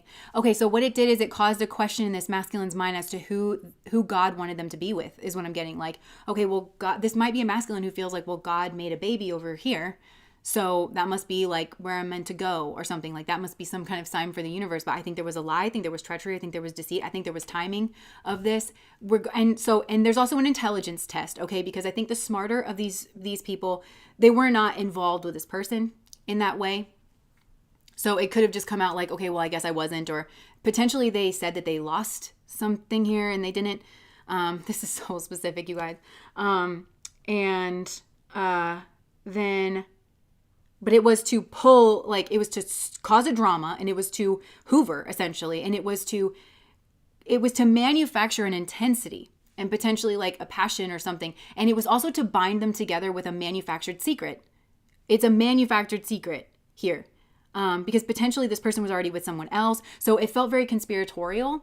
And I'm hearing the fastest way to, this is like a phrase, the fastest way to create like intimacy and the cheapest way is to create a common enemy or like another. So it's like they were keeping this secret from maybe somebody in particular or from their family. So it's like, it's very conspiratorial here between these two, but it's very low vibrational, extremely. And it's a lie. It's a lie. It's manufactured. So I think an angel stepped in here. Look, we've got the Lovers and the Temperance card here. This is divine. So this is divine soulmate here. So now this masculine felt like he had an option here. Potentially felt like he had something to gain. There also could have been like a threat here of like, okay, well, if we are going to, get rid of it, I have to tell so-and-so this. There could have been a subtle threat, but this is a person who is like very subtle with the blackmail, but it is blackmail. And this person, again, mistaking control for love, just, they must love me, or they're trying to get me on the hook here in some way. And this person saw them healing. But this person here also thinks that they're better than you, or they think that they're better than your soulmate. Take this however it resonates. They saw the soulmate. It's funny because they see the soulmate as like the Nine of Pentacles is like everything and being genuinely everything. But then maybe there's something about their financial position or something like that. They are the truth is what I'm hearing, like your soulmate here. I don't know. There was options here. And that could have been what the message was about of like, what are the options? Like, what are our options here? But it's very conspiratorial. It's very conspiratorial. And it was also so that and it might have worked out better if this masculine did go with his soulmate, because it provides this like conspiratorial, this fake intimacy between the two of them. I think it would have actually made this karmic feel a heck of a lot better if they continued on with some kind of like sexual relationship hidden behind the scenes. While he was pursuing a relationship with his actual soulmate, so that she'd find out and then it would rip her heart and she would feel less than and betrayed and also like for doors to be closed. And this is heinous. So a little behind, but good Lord, we're off the rails. Yeah, you're telling me. I don't usually get like messages this wonky. Is it resonating with some of you? I'm seeing that it's resonating for some of you. Yeah.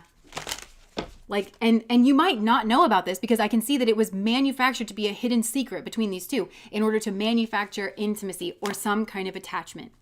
Maybe like an IOU kind of a thing, or again, just to stick this person in this masculine's mind in a category that they don't belong. Because this masculine, I'm hearing this masculine could have had options and he wasn't cutting off his options to be with this karmic here, wasn't doing it.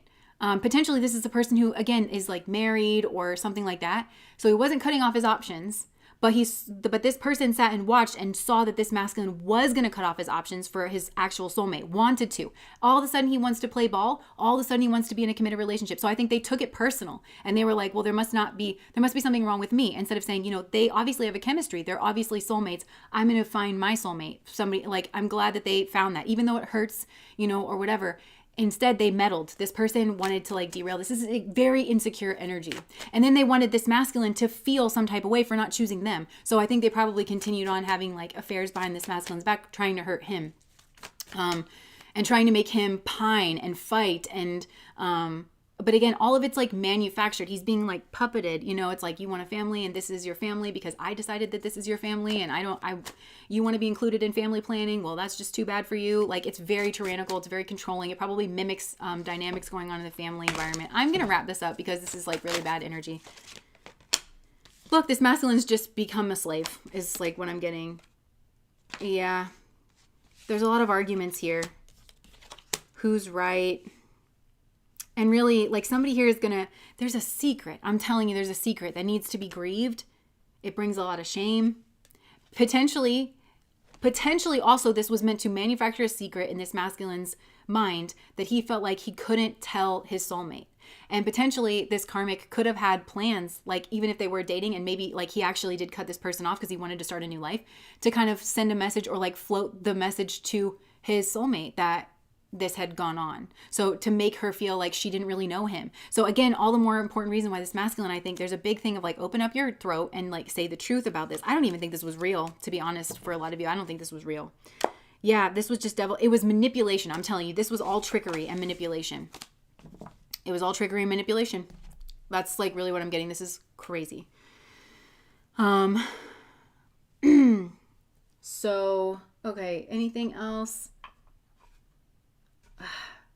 This is definitely past life karma.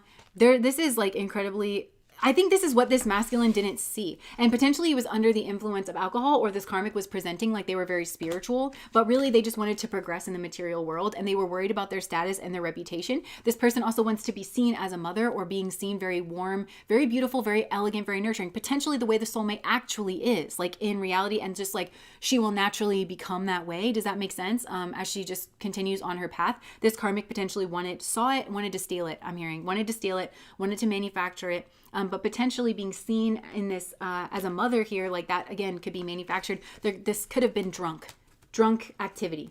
That's what I'm getting. Wanted to intoxicate. There could have been a party. There could have been friends.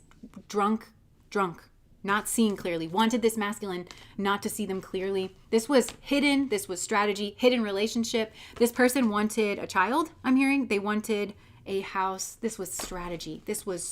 Strategy. It's so crazy how clear it is coming out to me now that we've progressed here into this reading. It wasn't at first. It was like, oh no, I think that I'm with the wrong person. I think that I this, I think that I that. And I do just want to say, like, it's not only females who do this, who like try to, baby trap people or whatever's going on here. It's not just females that do that. Sometimes males will try to do it as well. So just, I don't know. There's clarity that's coming through here as to who everybody is in this situation. What's seen is becoming seen. Somebody here needs to protect their stance, like protect what information they have. And they need to resist this like temptation also, because it's not real. It may never have been real. Like, because it was all like game and it was all very selfish. This karmic is just obsessed with themselves. They think that everyone should be obsessed with themselves. They just don't really care about like, yeah, they're just obsessed with themselves. Like, and the sexual energy is not connected. It's not coming from a real place. It's all coming from this weird strategy place of like, look at me, I'm the best. Or I always want to be chosen as the best, and I'll play like kind of games. And for some of them, I'm hearing like they have to look in the mirror for whatever this is.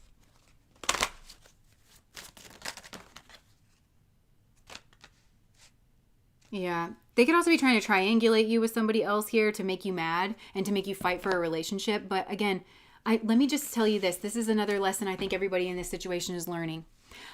If somebody here has low self-esteem and they kind of think to themselves, okay, people who are high value partners, people who are attractive as partners, they have a lot of options. And so I imagine, this is what I'm thinking, like a lot of people potentially, I imagine that if somebody has a lot of partners, their partner always feels the threat of the competition that's coming through. That's not true. That means you're with a trash person. That just means somebody doesn't have values, because a healthy partnership is like, you're beautiful, you're wonderful, you have everything to offer. Of course you have options, but my values are, I want to be in a productive relationship and I want you to feel loved and like harmonized. And I want a family that is built on a real foundation. So I've made my choice and I hold my boundaries. I think that was missing here from the beginning. And it was excused because it was like, okay, well, we're all just competing in order to get like attention. This is a bunch of wounded children that are just like competing in order to get some kind of attention. And again, this may have all gone on behind the scenes, and like you didn't really realize that this was potentially what's going on. Is that there's, because remember I was even getting this in pile number 1 that there was like an ex potentially like behind the scenes here. Like this would definitely be that. And it's like they're possessive. They're trying, it's like I don't know. It's very like I've staked my territory here. I don't love this person. I don't really even want to be with them. But I honestly think for this group, the strongest competition presented themselves around this masculine. Like the strongest, like the person that this person saw as a threat. They still thought they were less than them and beneath them. But it's like, that's where it is. Because I think this karmic energy could have been messing with other people, could have been involved in another relationship. It really just has to do with where the competition was. That's where they were going to go compete. It had nothing to do with the actual target, is what I'm hearing. It had nothing to do with the actual target. Okay. Yeah. Okay, so I'm going to get some advice for this group, and then I'm going to call it a day. Hopefully that will not resonate with a lot of people, but I think for some of you, this is potentially what's unseen for you. That this is what's gone on behind the scenes, or that this is who this person ended up with. I'm hearing for some of you, you need to hear how low the energy was that pulled this person away, because potentially you were thinking that there was something wrong with you, but there was a whole lot of mischief. I'm just hearing the word mischief and trickery that was going on behind the scenes, and it was all manufactured. And if you think that there's like love or an actual relationship, this is like very manufactured. So like you might not have had closure is what I'm getting. Somebody here could have just ghosted you. Yeah, like you may not have had closure. You thought somebody was going to come back. You thought that you were going to be in a relationship, but then this person got embroiled in this nonsense. Okay, what's the advice here for this group? Death. Something here needs to end. I mean, like this, it couldn't be more clear in this pile. I mean, you've seen it. You've seen through. And I think this is just a question of your own self-esteem. Like, leave the past here. Somebody needs to grieve the past. I do think there was a soulmate connection. You know what's interesting? You need to grieve this, because I do think there was a real love and a child lost here. And it just could be because this never got off the ground or something like that. But it's like what could have been sort of needs to be, grieved here. You have options. I'm hearing like you need to choose yourself. You need to choose happiness. I just heard a little birdie told me that you were sneaking around, betraying me. This feels like a long-term thing. That's the truth hurts is what I'm hearing. You've seen the truth. You've seen the truth, and you can cling, but like this is a matter of impotence. It's a matter of strength. It's a matter of routine. It's a matter of options. It's a matter of I'm hearing, healing. Because this person, they must be really convincing, but I'm just telling you, like, they're not sincere. This person, I don't know what they're offering you or anything. Like, Catherine, thank you for the $50. But this person is not sincere, and I think it's time for you to go hermit mode and potentially, like, I'm hearing receive a message from spirit. Yeah. Or you may need to deliver a message here that you're going to be alone and to heal. I love you all. Thank you, Jess. I love your presentations. Thank you. Okay, like, and again, I can't help but say for some of you, this might sound so wild, but it was going on behind the scenes. And it feels targeted by an energetic force, to be honest with you, that can work through like lower vibrational souls or souls that just are very insecure and like very easily like kind of corrupted or like taken over. And I think there can be a certain amount of like understanding and compassion coming from that lens, but also I'm hearing everybody here needs to be held accountable for exactly who they are and the decisions that they've made, because that's what's led to these unconscionable outcomes. Is not being honest about who you are. When you're not honest about who you are in a situation and what you're doing, then you fall prey to the same kinds of things in other people is what I'm getting. So there's a mirror effect that's going on here in some regard, like with whatever's gone on. And it feels like, again, that secret that I was talking about for pile number 1, but here it's like I withhold information from my partners. Then if you didn't want to deal with the positive way, then you're going to get involved with someone who hides information from their partners, and you're going to feel viscerally what that feels like and why we don't do it. Like, that's kind of what I'm getting here for this masculine energy. Okay, So, moving on here to pile number 3. That was a lot. A lot. Oh, look, yeah, gossip. There's just gossip here. That's still the tail end of pile number 2. So, okay.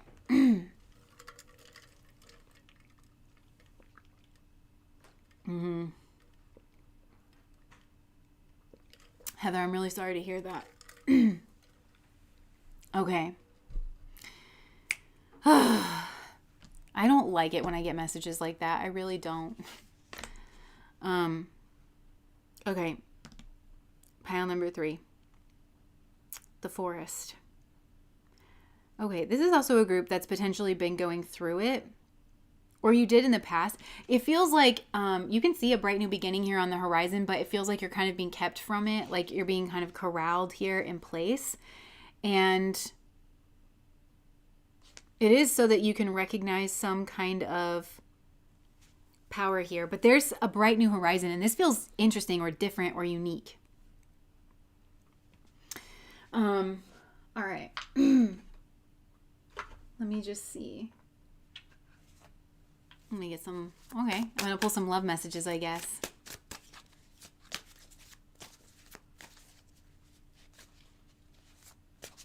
Oh, I am taking time off, but I'm still doing the live streams. I took time off. I'm not doing the like pre-recorded readings. We got our kudos last week. Now some truth to balance it all out. Okay. Interesting. Okay, so maybe you are... Okay, I fell in love the moment I saw you. Interesting. Hold on one second.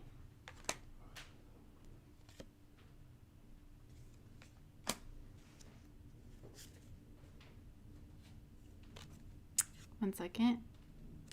Okay. I feel like this is the group. Maybe you were dealing with some nonsense here in the past. You've severed yourself from a situation that brought you a lot of wisdom, and it brought you a lot of clarity, and it leveled you up here in some way, but it was really, really difficult. And it could be that nonsense that we just got away from in pile number 2, whether you knew that about it or not, that was something that was going on. Because I'm just seeing a karmic knot, and there's more people involved than potentially you know. But anyways, I feel like this group, you have gotten yourself away from a situation. You know it was hard for you to break free of whatever it is. You know that you've gained a lot of maturity, a lot of clarity, and a lot of wisdom, and a lot of healing. I think you're starting to feel a little bit of a spring in your step here, but you also feel like you haven't broken free from whatever this energy is. You feel like you're still kind of being kept, in the dark potentially, but it is like you can sense or you can feel that a new day is coming. And I think for a lot of you, it is potentially a new adventure, potentially going on vacation, potentially just it's the tides changing within like the currents of your own soul, and feeling like yourself again is what I'm hearing, feeling happy, feeling vibrant, feeling exuberant. But also I think there's new love coming in on the horizon for a lot of you. And this potentially could be, again, like an adventure or some kind of like exciting love, or and that's what's being hidden. So Spirit is saying, I think it's like, be where you are, because you are being prepared for this is what I'm hearing. And it does feel, okay, so there's talking about like manifestation, and it feels like you're kind of purging out the last straggler bits of energy, like from your energy field, in order to bring whatever this new beginning is. But you do want to be completely purged of it, okay? Because it's definitely, you're over the hump of it. And I think you recognize that. You're over the peak experience. But that doesn't mean that you're over it totally. And I know a lot of people know that, like you're still kind of processing the last legs of it. It is important for you to do that, and to maintain like your track and to stay on course. You're still in kind of like the dark forest is what I'm getting, but you are almost out of the woods. You really are almost out of the woods here with this experience. And there is this bright, beautiful new day, bright, beautiful new horizon, a lot of creativity, a lot of spirituality, potentially community here as well. But this feels like vibrant community, maybe a bit of like a bohemian community. And it's people who are kind of like you, where they have had to choose themselves, or they have had to, there was something off in the giving and receiving. Like this could be kind of the island of misfit toys or something like that. Or you could just find your tribe on the road for some of you. Some of you, it's like you're gearing up to take some kind of a new adventure, whether you know about it or not. This is coming right around the corner. And I feel like there's a person waiting for you. It feels like a love. It feels like a love interest. It feels like potentially a person that you could be with, like for your entire life. And look, I fell in love the moment I saw you. And I think you're still feeling this, like the pull of somebody else's energy though here from the past, this soulmate that like I've been describing here in the other two piles. It feels like there's a story, there's a bit of a narrative. Spirit's kind of blowing the lid on a lot of different things here around a specific karmic knot and a specific situation, but you have found you've broken free of the gravity of whatever this is. And so you will get your freedom is what I'm hearing. Like you are going to get your freedom. But I think you're still feeling the dregs of this person kind of pulling on your energy. I think that you're better off without me. I hide my true desires for you. This isn't over between us. I'm coming back for you.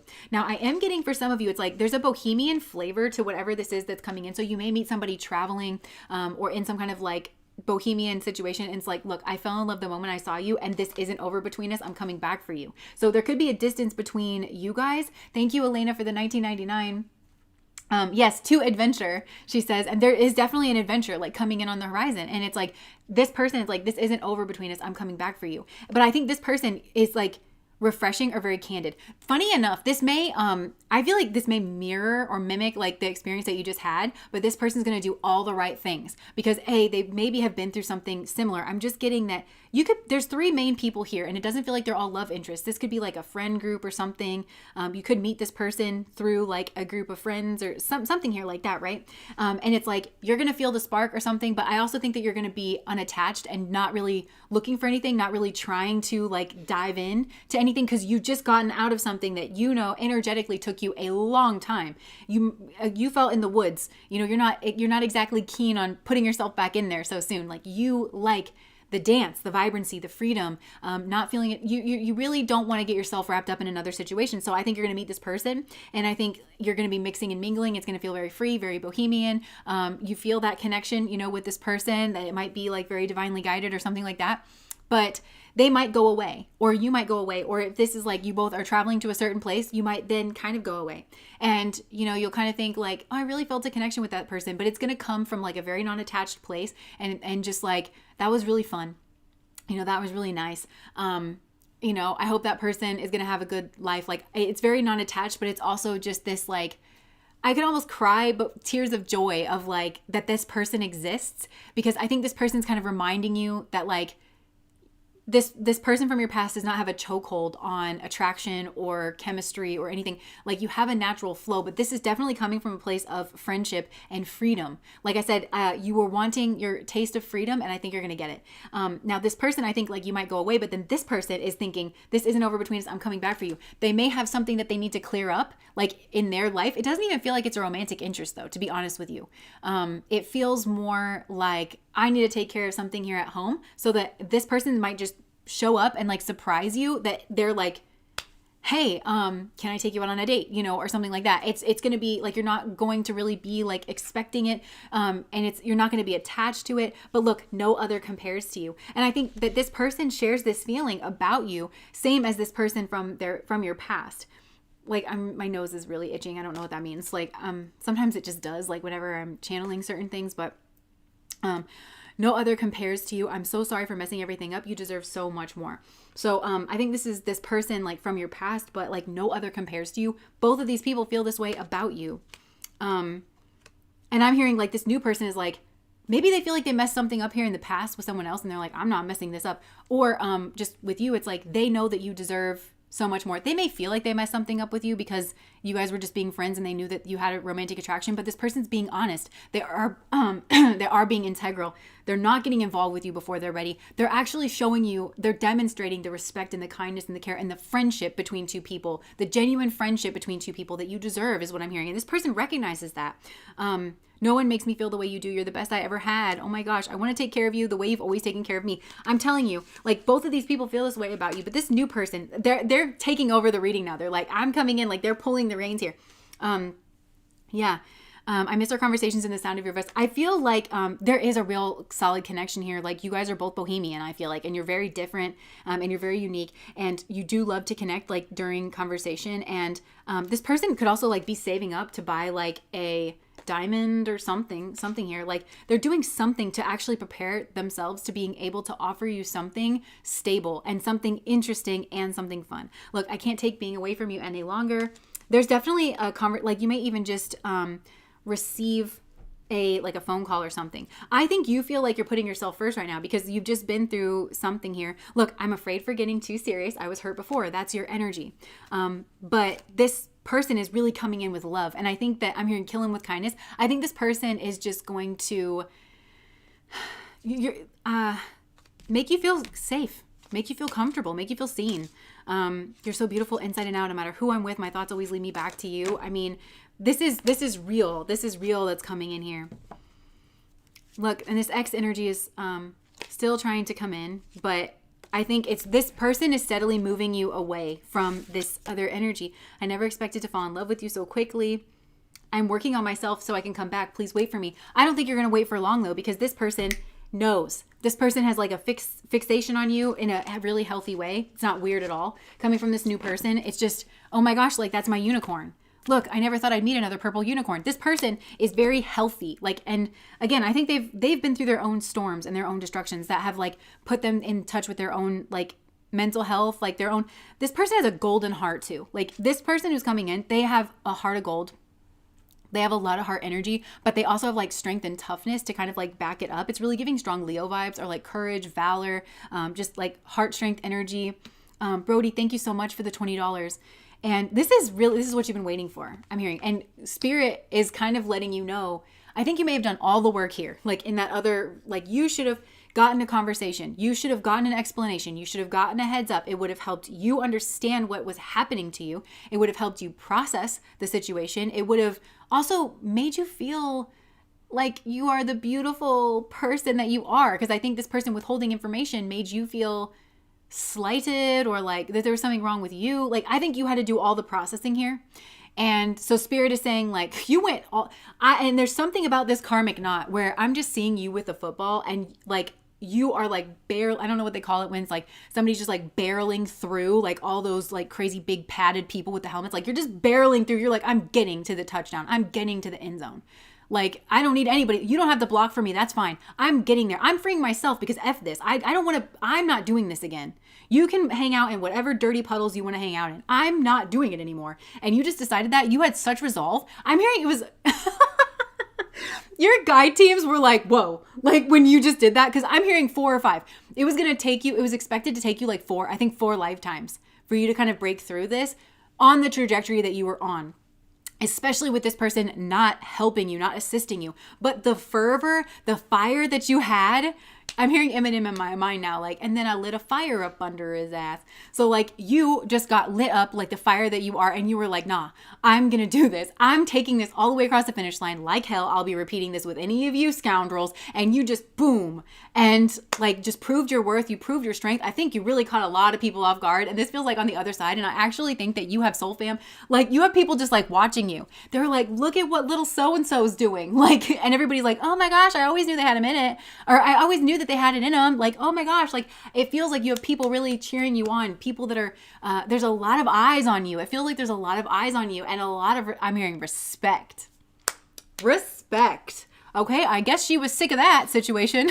That's what I'm hearing. It's like, this is beautiful, beautiful, beautiful. And so your guides are really rewarding you. But I think like, again, there's been a bit of scramble here on this side of things because you progress so quickly. And so I'm beast. Like you just went, this is berserker mode. This is beast mode. And it shocked everyone. And I think they had to throw something together where they were like, well, my God, okay, what are we going to do with this person? Because I don't think this might not have even been planned. Like this next part of your cycle or next part of your journey, you did so well that they're really having to roll out the red carpet for you. You can, I'm hearing, ask for what, you may be receiving some kind of questions or like downloads of like, what is it that you want? Okay, because there's doors opening now that were not available to you in the past. And they're gonna, but this is why it's so important for you to get this dregs up. It's almost like it's almost like to the point where you're completing an entire lifetime.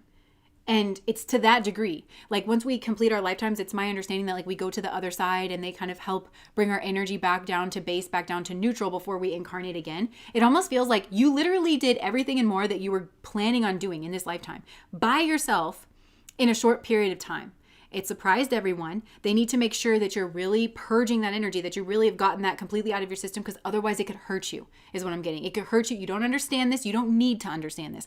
But it's your guide's job to make sure that you're in the situation energetically, that you're oriented the way you need to be in order to leap off into this like whole new branch of your life.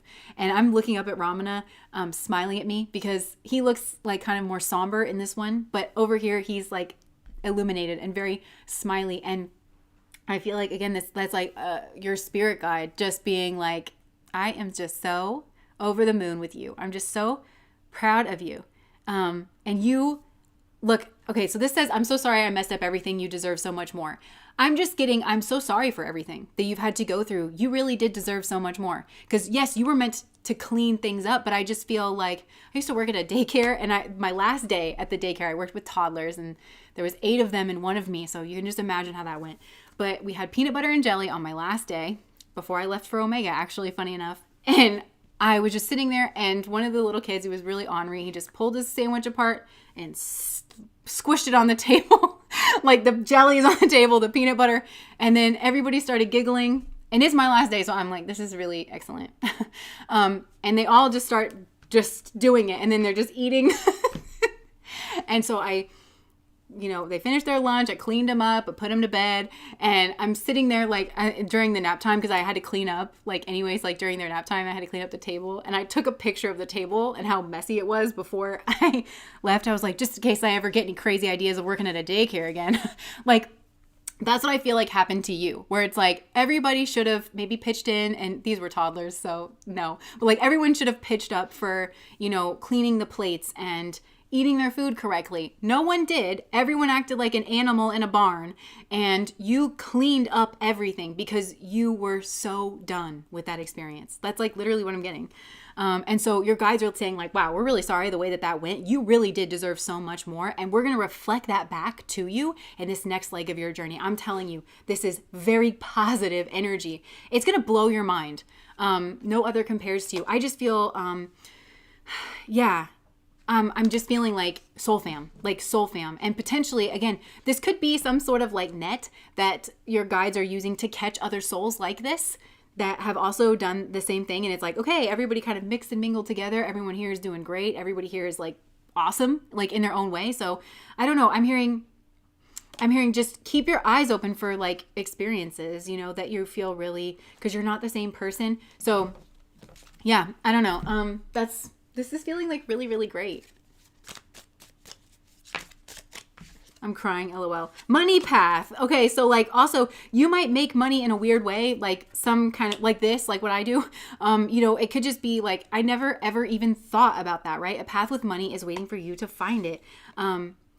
Coins, money will come to you. This was, it might be through not making money though. So it could be through something that like maybe you are interacting with like a bohemian group of people or something, and like you're not making money for whatever it is, but then all of a sudden somebody wants to pay you for your work or something. Look, unicorn. And it says use your intuition to make beneficial changes. So follow your heart, follow your intuition. Look, a long journey, either physical or mental, will leave you wiser at the end. Some of you, I'm telling you, you could go traveling. It may cost you money. Like that's another thing. It's like whatever this is, it may first cost you money, but use your intuition, because some of you you're going to go somewhere. You're going to travel. It's a bridge to a new life. That's what it is. Successfully overcoming a problem. You have successfully overcome this problem. Pay attention to your finances, but that was coming out here. I think this is whoever you left behind. They need to trust their intuition here, and it's going to affect their finances, I think. This person's energy keeps kind of leaking in, and it surprises me, but I'm like very aware of it, and I can easily just bat it away, where it's like pile number 2, it felt like it just snuck up on me. So you don't want this person and all their problems and their baggage that they're refusing to deal with and transmute, even on an energetic level. So for some of you, it's like you're also feeling disconnected, or like you're actually going to cut. Look, November could be an important time here, but you could cut ties with this person energetically. It's still kind of coming through here, but it's like I can just easily bat it away. Look, oh my gosh, like this feels like this person's energy, right? Like in need of help, assistance, and guidance. Mule, someone is extremely stubborn and unwilling to change. Hard work ahead. So it's like very different than your energy. Like there's a splitting of the ways here, and it's because you've split off from whatever this karmic thing was here in your past. Yeah, disappointment in a friend or lover. I'm literally hearing that. Like, I'm very disappointed in you, but I'm just calling it. I'm just calling it for what it is. April could be a significant month. Strong emotion, passionate love or hate coming through in the month of April. Gavel, involvement with the law. So I kind of feel like April might be a really good month for you, and maybe a bad month for this person where it's like they have strong, passionate hate coming through. And handshake, a meeting with a stranger could be important. And then we have younger man, dealings or relationship with a younger man. So some of you have a younger man coming in April, and it's gonna be fiery. It's gonna be a lot of passion. Yeah, and this person might find out that somebody's cheating on them with a younger man, or that they've been taken advantage of by a younger man, and it ends them up in a court of law. I don't know, but it's exactly mirrored, but like exactly the opposite, because the two of you were meant to go on a path together, and then so that's like what I'm getting. New home, new attitude. Some of you could be moving. Look, success is assured with good plans and hard work. I think that's how you feel, because I think you know that you are like going off into like a new experience. You're using your intuition, but you're also like not just like, oh, I'm just gonna fling myself at the wall and hope I stick. You know, it's like you know that there's something that you're meant to go do. So you know that you may have a new home and a new attitude, and that is that whatever I just said. Some success is assured with good hard work and good plans, or something like that. This is beautiful energy, but you're coming out of this Ardra energy. This destructive storms, and something here has successfully been destroyed, and I think it's a karmic tie. I think it's a karmic link. Okay, so anything else? Okay, so there's people coming into your life, because I grabbed this. Obstacles are working for... Okay, so spirit is now like, you've done what you needed to do on an energetic level. So pay attention to the obstacles that are coming in, because the obstacles that are coming in to block you are there for your safety on an energetic level. I'm hearing... It's not something that you need to worry about, but you are entering into a new timeline. So it's just, that's why they're giving you these messages of like, listen, like use your intuition, pay attention to the obstacles. It's not time to dick around. Okay. So like just the obstacles will come in to protect you, and the obstacles will be removed. So for some of you, it's like, maybe there's something that you always wanted to do, and like the door was kind of locked before, but then like the obstacle is going to get removed, and all of a sudden you can go, right? Yeah, this is kind of mirroring, like, I wanted to go to Omega like a year before I actually went, but I had all these obstacles, and then like all of a sudden I could go. Like it just feels like something like that. Like it's something that maybe you were thinking about doing, and then all of a sudden you can go. Yeah. And just know that the obstacles in your life, whether they're being put in or whether they're being removed, they're working for you. Okay. Because again, this feels like I'm hearing like it is a bit of a treacherous time. Your guides are on it. And you are in such a strong energy. I'm literally hearing like you're like the breakaway star of the NFL or something. And they were like, that person was like the 26th draft pick. Like all of a sudden they're like the star on the field. Like, whoa, like it just kind of, whoa, like you were not expected to just like, but you went berserker mode is what I'm getting. You tapped in so strongly to a part of yourself, so successfully is what I'm hearing. So successfully to a part of yourself that the merger was complete. I just heard the merger was complete between, I don't know what that means. And I'm kind of getting the impression of like, if somebody did like put an organ transplant or something, you know, you have to make sure it's like taken in the body. Like there's something like that going on with this like new path. And I'm hearing the transfer was complete. And it might be with this soulmate energy where they're like putting this new soulmate energy into your energy field. That's another reason why you could be, okay. They're showing me like, this is why you met this person, and you kind of were around each other's energy. You were sniffing around each other, and then you got pushed away because they were seeing if the energy would take, potentially on both sides, because you had these old soulmate energies and you both potentially cleared that out. And so it actually did take, like, in your karmic resonance field. This is actually interesting. This is fascinating. You've broke the mold here, pile number 3. This is not usual. This is like very advanced. This is like super accelerated.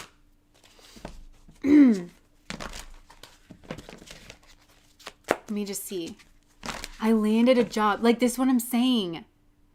Yeah, you are going to be given plenty as well. I think there's something here where it's like, in your past, you've always been this. The story of Pomona, She has like this garden. She's so beautiful. She has everything that she needs, and it puts her on this elevated plane. But she has to be like very protective of herself. And like a lot of people might not have understood this, or they mirrored this back to you in an inappropriate way, saying that you were snobby or that you were like, I don't know. But really, you're kind of altruistic. I think that you maintain some kind of suffering for the benefit of others. Like in order to potentially give other people a shot at repairing their karma with you, maybe you stayed in this, like you were receiving some kind of pain. There was also fear here from definitely on these karmic energy side, but like on your side, there was a fear of potentially like letting go here because you thought you were letting go of your contentment, but you've actually learned that something much different is going on, and you're going to be connected with magic and commitment and communication, and obstacles are going to be removed, and you're going to be connected with wisdom. I just heard wisdom traditions. And like you're being rewarded here for your tenacity and for your faith and for your belief in yourself. And I'm hearing like spirit and also your spirit guides. I'm watching your guides put things in front of you like, okay, the little miss, like you want to bust out of this, like do this. And you were like, done. And then they were like, do this. And you were like, done. And then you were like, do this. And you were like, done. And they were like, oh my gosh, like, you know, you're really being rewarded here. And there's a lot of people that are coming into your life. Somebody who's really lucky. Somebody here's really, really lucky. Like just being around them is kind of like a boon. You're receiving a lot of support here. This could be on any level, and you're receiving some kind of guidance, some kind of spiritual guidance. And all of this is to help grow and strengthen. It's a reflection of your strength. So you're receiving all of this because you need it now. You need it in order to renew yourself. This is crazy. And this new life, you're going to get to play a lot. I think that you're not going to have to like say goodbye to your inner child energy or something or like that. I mean, this is wild, pile 3, wild. Anything else, Spirit?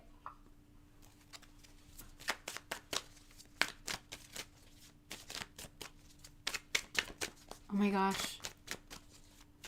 That's so funny that you say that, Mud Chat. She said that, I'm just going to share this. She said that she painted her studio brown. It's called Moroccan Gold. I have a Morocco painting like in my office. I've just been really feeling drawn to Morocco. Like I have no idea why. Like just out of like the blue, it's like I just like look up pictures of Morocco or like and then like you literally just said that in the chat. Love you. I'm from India. You're so insightful and knowledgeable. Oh, nice. Thank you. And I hide that I have a neurodiverse brain. Well, you're probably going somewhere where that's going to be appreciated. Yeah, so this person from your past is getting caught up in their own bad choices here. And yeah, they're getting caught up here potentially for trying to like manipulate the situation or manipulating you. You are cutting ties with this. You are knowing what it is that you deserve. You are doing the hard work. You're doing the self-reflection. You're learning, and you're going to boss up really quickly. And I really think this is like an emperor coming in, that you're like not even gonna, you're just gonna be like, I don't know, doing some kind of reflection, and then there's just gonna be like an emperor in front of you. You are the value. I'm hearing you are the value. And you're moving away from troubled times. You really are. And some kind of functioning dysfunction, which was this karmic energy, and somebody who was really greedy from your past, and they had options, and they were trying to hide things, and they were being the Knight of Wands. I mean, just, yeah, you don't deserve that. And they knew it. And now you're going to know it. That I really don't. I just want to keep being in this energy because I'm telling you, you have fun. You have adventure. You have potentially like vacations. You have friends. You have this bohemian energy. You have magic and mayhem in the best of ways coming in. This is beautiful. And I don't think you really even knew what you were up against in the past, to be honest. I think that really it was like the purity of your intentions and the purity of your soul that was like just guiding you through, and you are being rewarded for that now. Not that you would have asked for it. I'm hearing that's also why this new beginning is coming in so bright and so brilliant, because I'm just also hearing like you weren't a crybaby about it. You weren't entitled. You weren't demanding. It was just like, okay, what's in front of me? Okay. Because I'm hearing your guides even be like, okay, she broke free a bit like over there. I mean, this is going to be a lot if we put this like in her path here. And then you just did it. Like you were just doing it and you weren't complaining. And it was a lot. I'm hearing it was like actually literally a lot. Your guides were really just like, what are we going to do with her? Because she might not make it all the way to the finish line, and that's okay. And she should still be rewarded. And how are we going to navigate this? Like it really was like a conversation or something like that. But then you went all the way. Like you went all the way, and they were like, well, that makes it easier, All right. So This is beautiful. And again, I feel like this is kind of tied to the other two piles where you could have been dealing with a situation like pile number 1. You might more identify with that. Some of you, there's a pile number 2 situation going on that either potentially for some of you, you could be dealing with that situation, or again, that was going on in the background. And like you really didn't necessarily know that was going on in the background, but you didn't need to know because you were connecting with your inner light and your inner guidance and your inner wisdom. And I'm hearing, and you refused to accept less than you deserved. So, okay. So I just find that so fascinating because they're literally showing me like, okay, they brought you around this new person to see if your energies would take. And then if like there wasn't any, like Tomas, it's literally like an organ transplant. That's like if your immune system was going to attack theirs, or if theirs was going to attack yours. And then when it didn't, then they fused the two of you together in order to give you like the happiness that you deserve. I'm hearing this person that they're bringing into your life is going to hold such a special place for you on a soul level because of what you've been to each other in your most trying times. And the bright new, this is amazing karma to have with someone. Amazing karma. I don't know if this is like somebody new, like a new soulmate or something, but this is amazing. Like, I'm just getting goosebumps. It's like, and the two of you, it's like automatically this bond is forged out of like honor and respect because it's like both of you recognize in the, you know what went on. And you'll definitely know when you get on the other side that it's like you were there for each other when no one else was, kind of a thing. It's amazing. Like what it is that you're forging and that you're building. It's a gift. It's a gift to you and it's a gift to them. Okay. Love it. Love it. Love it. Okay. So we are moving on to the messages from Spirit. I'm going to take a bathroom break and I'm very excited for you to see what's going to happen when I do take a bathroom break because Alex made this and it's so cute. I'll be right back.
Okay, we're back, or so I think we are.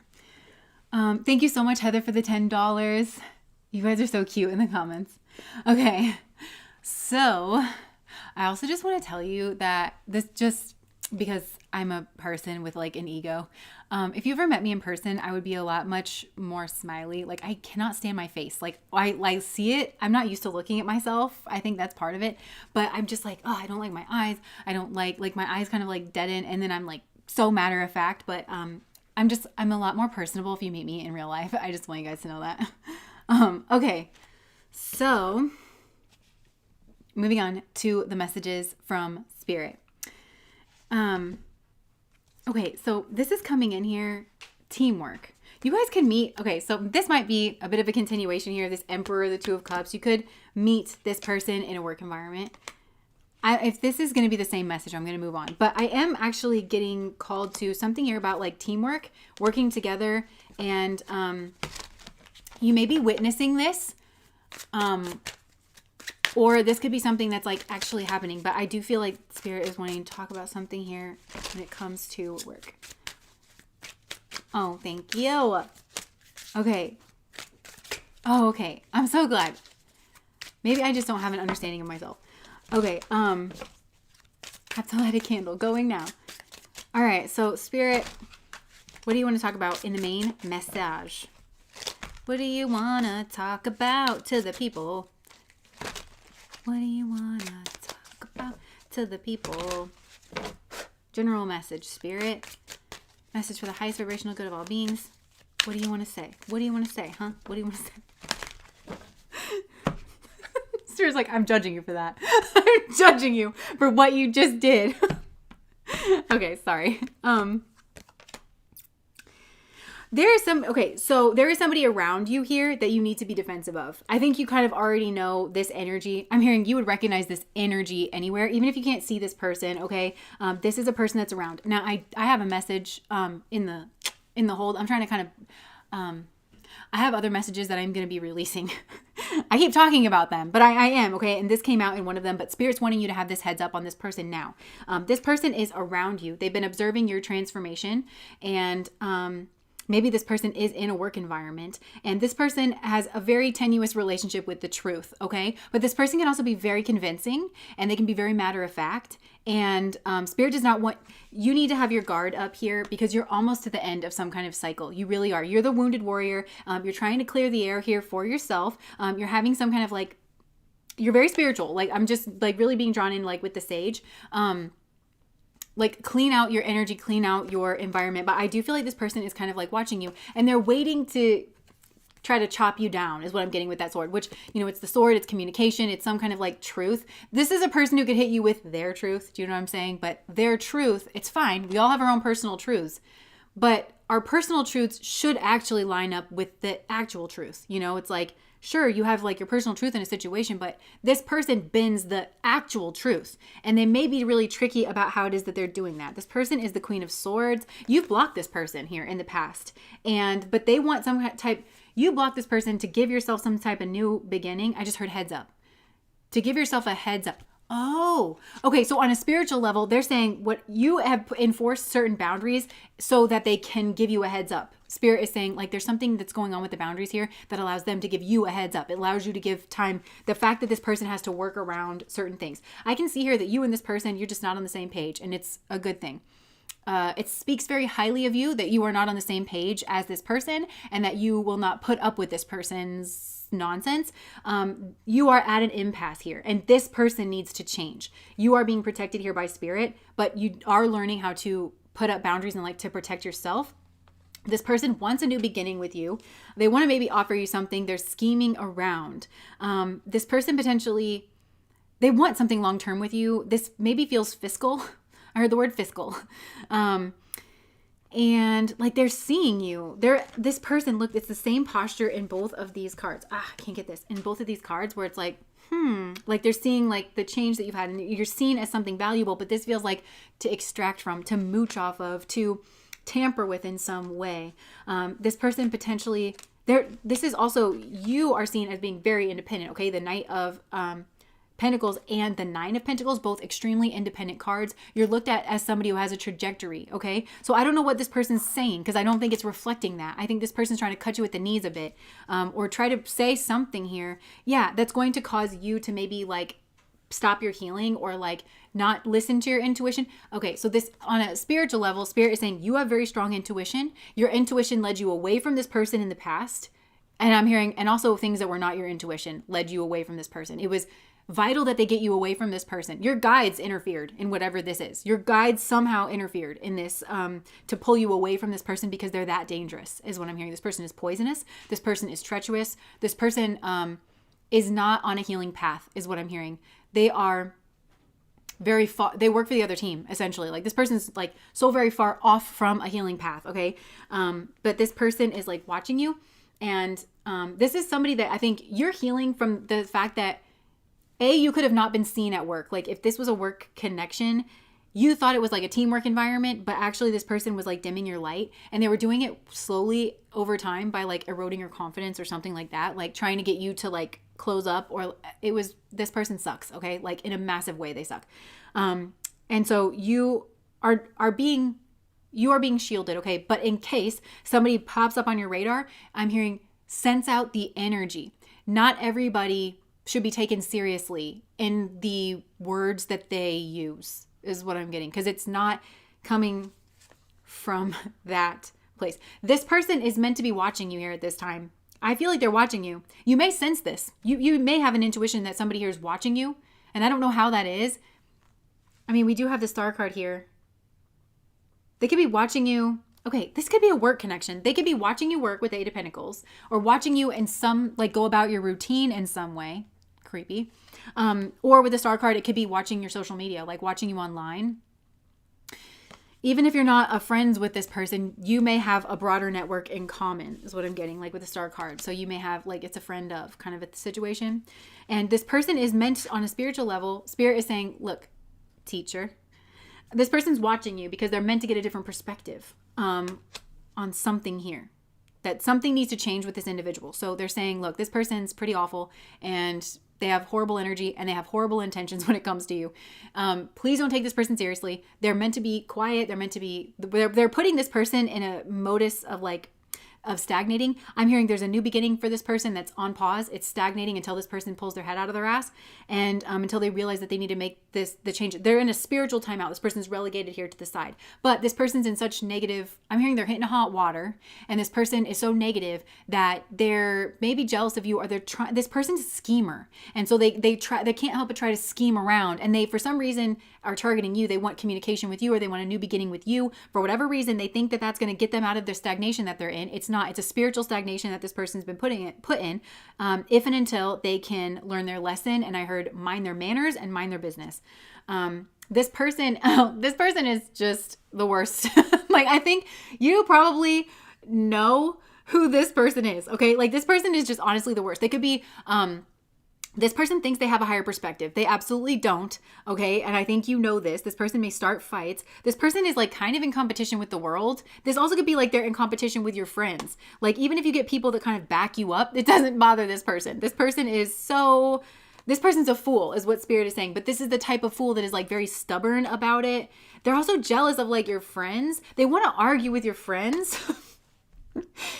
I have a hard time believing you wouldn't know who this person is. Okay, they sound atrocious. They just sound like a mess. They sound like a bull in a china shop. At the very least, their energy is. And like for some of you, this came out in the other reading where it's like you're learning how to trust your intuition over like the facade that somebody tries to put forward. And this person also may be if you can avoid, like for some of you who are saying that this person lives in your house, like if you can avoid your friends coming over to your house, like go over to your friend's house, hang out somewhere different, because this person might try to seem like, oh, I just want to have, this also strikes me as like a person who wants to have a conversation, just a conversation, you know, but then they're very opinionated, and then they want to inject those. This is somebody who brings up politics at freaking Christmas and Christmas is coming up. So maybe for some of you, it's like, yeah. So just keep an eye on that. Okay. Literally, I just laughed something.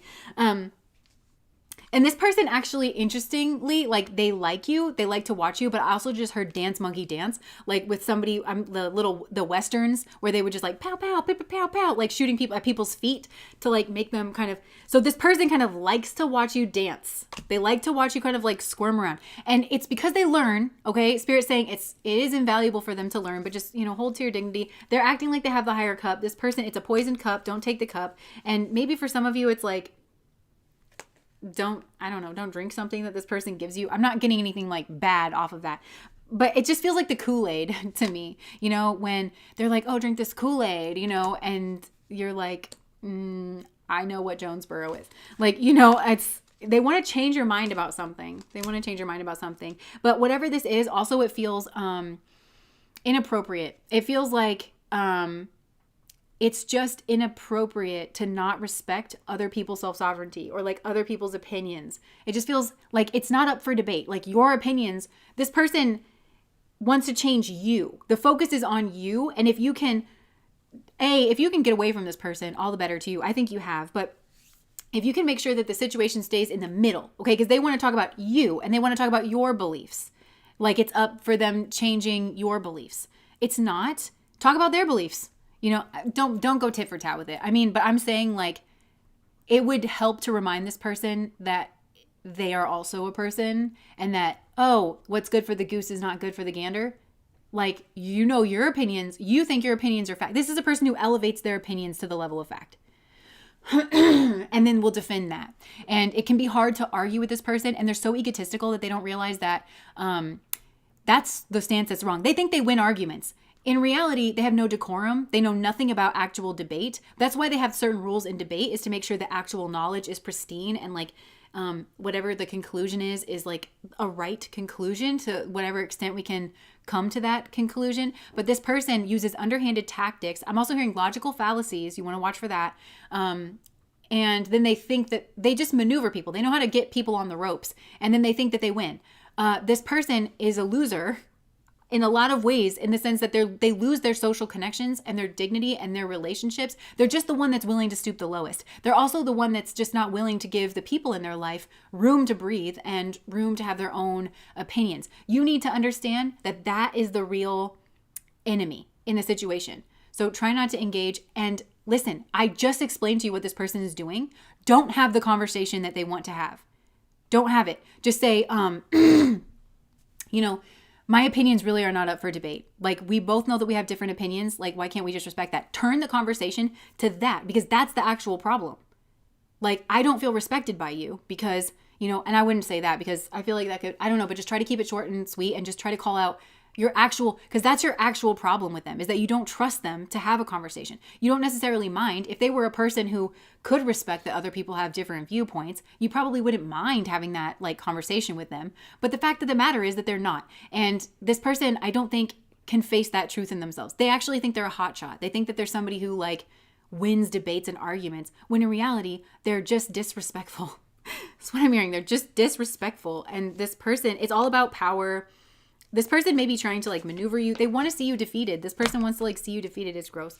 Like on, yeah, I'm kind of getting that it would create an argument, like just saying that. But I think that you could just say like, you know, I think you can keep it at like, you know, I know you have your opinions. You know, I have my opinions. Let's just keep it at that. We've had these conversations enough. We probably know where each other stands, right? So let's just try to enjoy Christmas, or like, here, have a deviled egg, like, you know, or whatever it is. Like, you know, or like, let's then try to like shift the conversation away. Like, you can Tai Chi your way out of this. You do not owe this person a conversation. Spirit's just giving you a heads up that this person is around, and they have been watching you, and they have been watching your transformation. And for some of you, that transformation, and it could be on any level, like your appearance, your transformation in your opinions about a certain topic. Maybe you've been talking with your friends, potentially, like, especially if you're on social media and you're talking with your friends about world issues, or like, you know, they potentially have noticed a change in your belief systems. And this could have even been like way back in the day or something, but it's like they've noticed that, and they want to talk about whatever that is. And they want to kind of cut down your change in a way. And they want to, it's sword energy. I mean, they want to cut, like it's sharp. They want to be sharp with you. And then this person also strikes me as like not understanding why people don't like them, or people don't want to have a conversation with them, or, they don't understand that people talk about them behind their back. Like, okay, so you know so-and-so is going to be there, and you know they're going to bring up this. Like, we have to have this conversation now to just like debrief it, you know? Like that's probably goes on with like people in your family, or like people that really are aligned with you. It's like, okay, don't let them get to you, or like, you know, you have to have that kind of this is the person that people have to treat with kid gloves. Like, and they think that makes them cool, but it really just makes them a child that everybody kind of has to like navigate around. Yeah, they might not be cognizant of all of it. I'm definitely getting that. It's just, this is, it's my dumbass sister. This is reminding me of the SNL skit with Adele. I was just saying this to Alex. I love that. I think about that like with any family gathering. It's that song. It's like, hello from the other side. Because everybody of like all generations and all creeds like loves that song. So it's like everybody's sitting down and they're starting to have inflammatory political like conversations. But every time somebody brings it up, the little girl just turns on the song. Yeah. Okay, so anything else that you want to bring up, Spirit? Wait, I just lost it.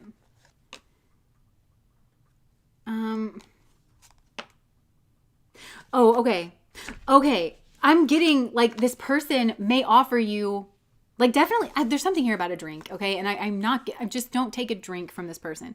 But I think what this actually means is they might offer you a cup of love to like start it, but then behind it, they have like some kind of hidden agenda. Look, I come in peace. It's very much like here, or like they'll start some kind of like innocent conversation. But really they want to judge you. They want to judge you. So they'll lead up to it. This person might be thinking about how it is that they can trap you into some kind of weird conversation. Get a life. Okay. Anything else? Yeah, like be Saturn, be like cool, be detached. And also know that you're the magician. So like you can navigate your way out of this. Like I think you're good with your words. Also props. Like I don't know why, but Spirit is saying like, when in doubt, look down and there might be a prop of like, oh, look at this gift that I got. Play with that. Jesus be a fence around me. I want no parts. Amen. Okay. Is there anything else? I just feel like this is holiday, like gearing up for the holidays. Anything else? Be daddy. Jesus be daddy. Okay. All right. Lovers.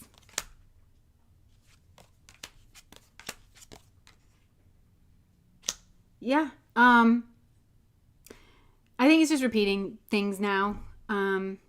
There's some kind of manipulative love situation, temptation situation that Spirit wanted to blow the lid on. Some of you, I know that you didn't think pile number 2 resonated, but it could have been going on in the background and you didn't quite know about it. Okay. And Spirit is just saying that.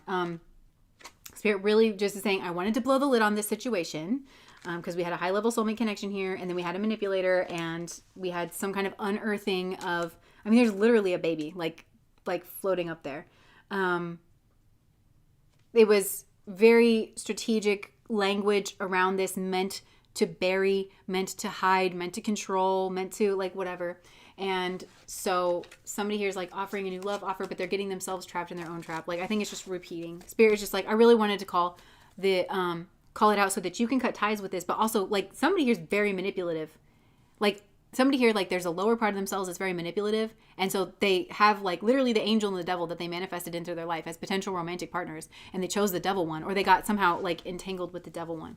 And this person is not on solid grounds. And I think this person kind of always comes up to these crossroads where they need to make a decision like one way or another. And I'm hearing you're just to stay out of it because this person needs to be disappointed in themselves, and they need to grieve that. They need to actually look at the fact that they've caused their own this like big mess, this big kerfuffle, and all of it stems down from the fact that they just could not be truthful. Okay. Okay. That's what I have. We need a castle and a moat. I just want to keep like, okay, you have guaranteed success here in something.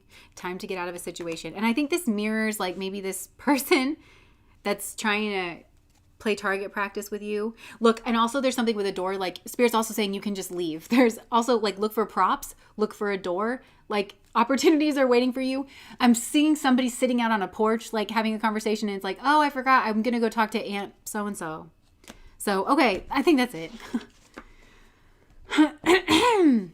Okay, that is it. I hope that you guys, there's so many holidays at the end of December because it does coincide with the winter solstice.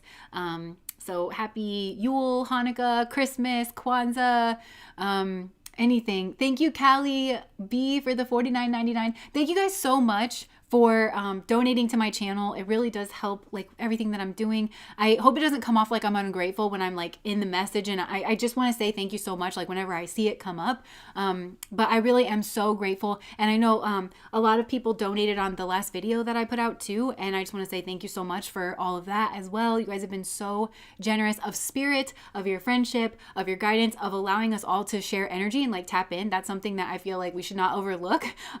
Like being able to do this, I know it helps me like as a person, because I kind of think that I wouldn't look at this like unless I was tapping certain energies, like I wouldn't uncover certain things or put certain things together, even just on a spiritual or energetic level. So thank you so much. Like, you guys have really changed my life for the better, and I'm so grateful that we have this community and that we're all tapped into each other's energy. And I hope that you have a really fabulous holiday, whatever it is, and Happy New Year, but we'll talk before then.